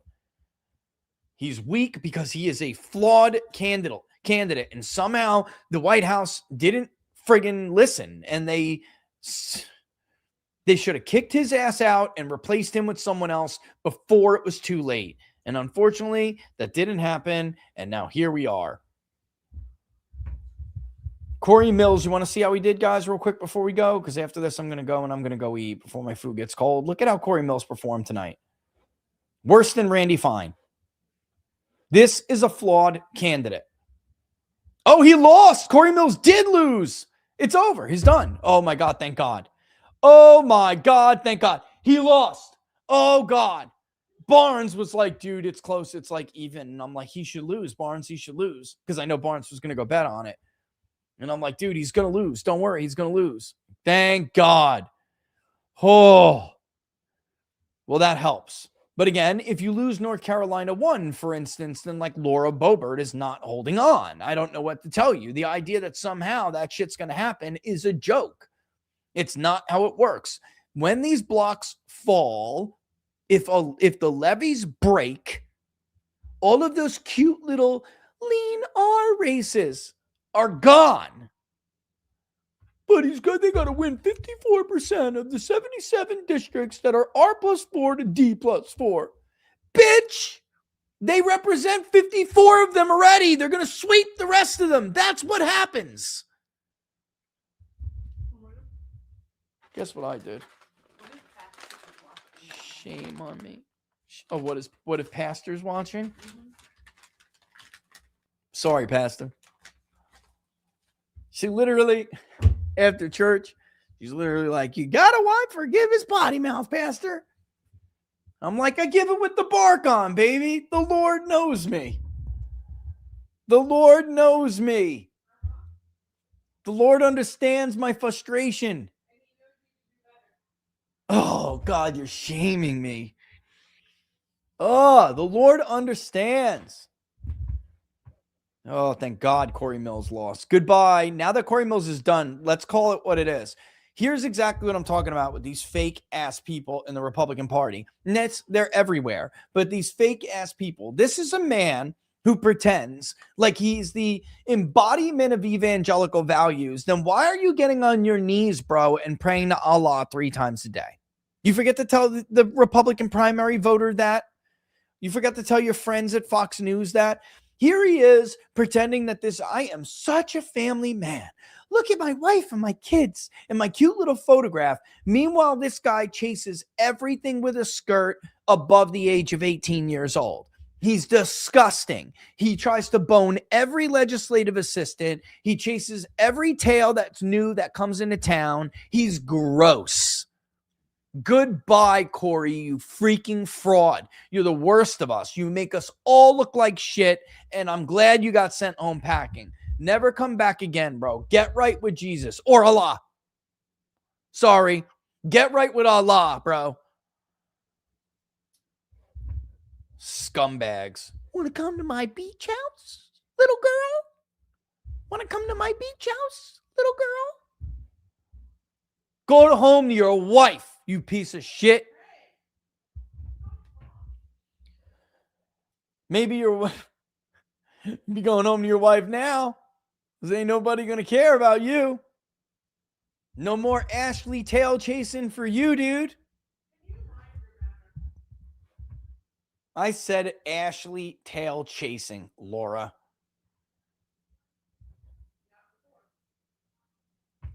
Calm down, baby. Graham's sis. Oh, you should have seen Lindsey Graham's sister debate performance tonight. Hey, is this place a threat? I gotta tell you, can you repeat the question? Are these people a threat? Greta, foreign policy is not really my strong suit. I'm not really very schooled in national security. Well, that's problematic, Darlene, because that's the job. Holy crap. Graham's sister reminds me of Ashley Webb. What a damn winner. That was an easy effing question. I mean, no, I consider it's politics 101. You're giving me those nice night warm fuzzies in my stomach. I mean, honestly, that was a softball from Greta. And she, was like, here, let me underhand that shit to you. And she was like, not even. Thanks for setting up my nightmare. I'm sorry. I didn't do it. She did it. Ashley, I was dying to see the percentage of people that were actually taking her seriously. This shit is so damn insane. It's not even funny anymore. It's not. Burying myself in the backyard is looking better and better. Oh my God, please don't do that. But it's not funny anymore. That's what I'm trying to tell you guys. This isn't funny. John Cornyn has been defeated in a primary, but they're holding back money from Ken Paxton because we defeated John Cornyn, who couldn't even tell me about Myths of Empire. Do you remember that Twitter fight like 2 years ago? I'm like, John, you haven't read that book, you liar. Don't Google it, John. What's a myth of empire, John? Why do you, at your ancient age, why do you constantly link everything to Munich? Tell me why. Do you know why that is? You don't realize why you're doing it?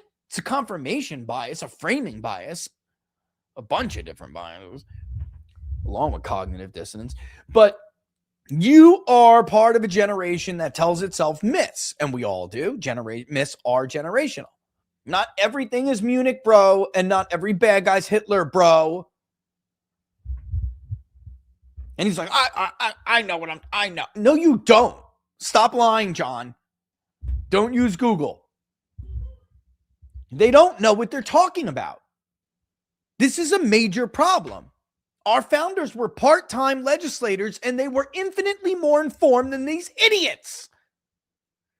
And the worst part about it is, apparently, they have to die before we can replace them. And what happens? Some of them get replaced by their stupid simpleton sister.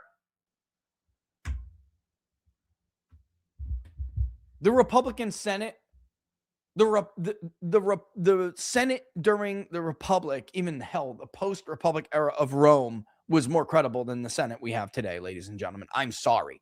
At least those men understood their issues. They were selfish and spoiled and corrupt, and sure, so are ours. But at least they're informed. At least they understood the issues that face the empire. These people are clueless. Being in this business is even scarier because you will meet a lot of them and you will just listen to them talk, and the world behind you just eventually just fades and their voice gets really low, and you're just having a conversation with yourself saying, oh my God, this person is stupid. God help us. Murkowski's father. He put her in that seat. Remember that? Thank you, Paul. Lisa Murkowski's daddy put her in that chair. Lisa has an IQ of like 50. This is a stupid woman. Woo! We're in trouble. It's true. The lobby's got it all captured, and we seemingly are paralyzed to be able to reform it. It's terrible. It's not good. We're in a bad way here, guys. That's why we can't meet our challenges. We forget about their intellectual caliber, their moral character, the spine of these people is non-existent. And the few good ones that go there get jaded. It's a problem. And that's why we needed a leader who was going to come in and burn it all down. Oh, you like how I did that? Don't forget, the link is in the description. If you haven't pre-ordered Burn It Down, go do so. It is absolutely the book of the 2026 midterm cycle, and it will be the book of 2-3 cycles plus to come. Generational change is coming. The revenge of the millennials is inevitable. If we're not the champions of them, we're going to get steamrolled. And we got to start with understanding how millennials and Generation Z think. Otherwise, we're screwed. It's that simple. Guys, it's that simple. What are you going to do when those old farts in Florida can't come out and vote anymore because they're dead? Sorry, it's time to just have real talk here. I'm not saying that to be mean. It's a fact of life. Like I said in that interview that was playing on Alex that I had with Frank, these people are literally dying in front of our eyes. And we have no plan to meet the needs of the next majority. It is the most important conversation. If you haven't pre-ordered it, definitely go pre-order it. Okay, I'm going to get out of here and go eat with my wife at 9:56 at night, which is not good for you. You should not eat dinner late, but I did a very, very severe workout today with arms and back, and I am hungry.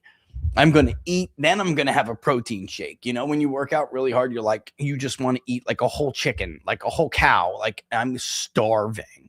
All right. My muscles are like, protein. Okay. All right. So I'm going to go do that, even though it's 10 o'clock. You should not eat that late, though, because it's not that good for you. Don't make a habit of it. All right. Other than that, don't forget, if you like the videos, to like them and to share them far and wide. Go follow me on the gram, which is the same as on X, at peoples_pundit. And the new TikTok is peoples.pundit, which is actually getting kind of, I haven't done much on it because TikTok doesn't like me very much. Oh my God, I just gained like 40 followers. Whoop, whoop. Anyway, yeah, I applied for verification on TikTok, and apparently Real Clear Politics and Fox News are not legitimate news outlets. Yeah, the examples, they're like, can you give us examples of you on news outlets? And I'm like, okay. And apparently Fox and Real Clear Politics, I don't think I gave them anything else. It was all Fox, Real Clear Politics. And they were like, those aren't reputable news outlets.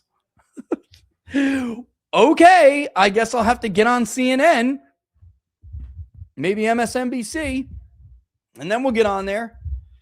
Nothing but love for you guys. I hope you guys have a great night. I will see you guys tomorrow. We'll do a little bit of an autopsy. By the way, next Monday is What Are the Odds? So don't forget. All right, I'm going to get out of here. Enjoy the rest of your night with your family. Thanks for watching, guys. As always, nothing but love for you. Thank you for your support, your super chats, your tips, all of that. And even to those who just share the videos, we do appreciate every single one of you. I will see you tomorrow. Have a great night. Sleep tight.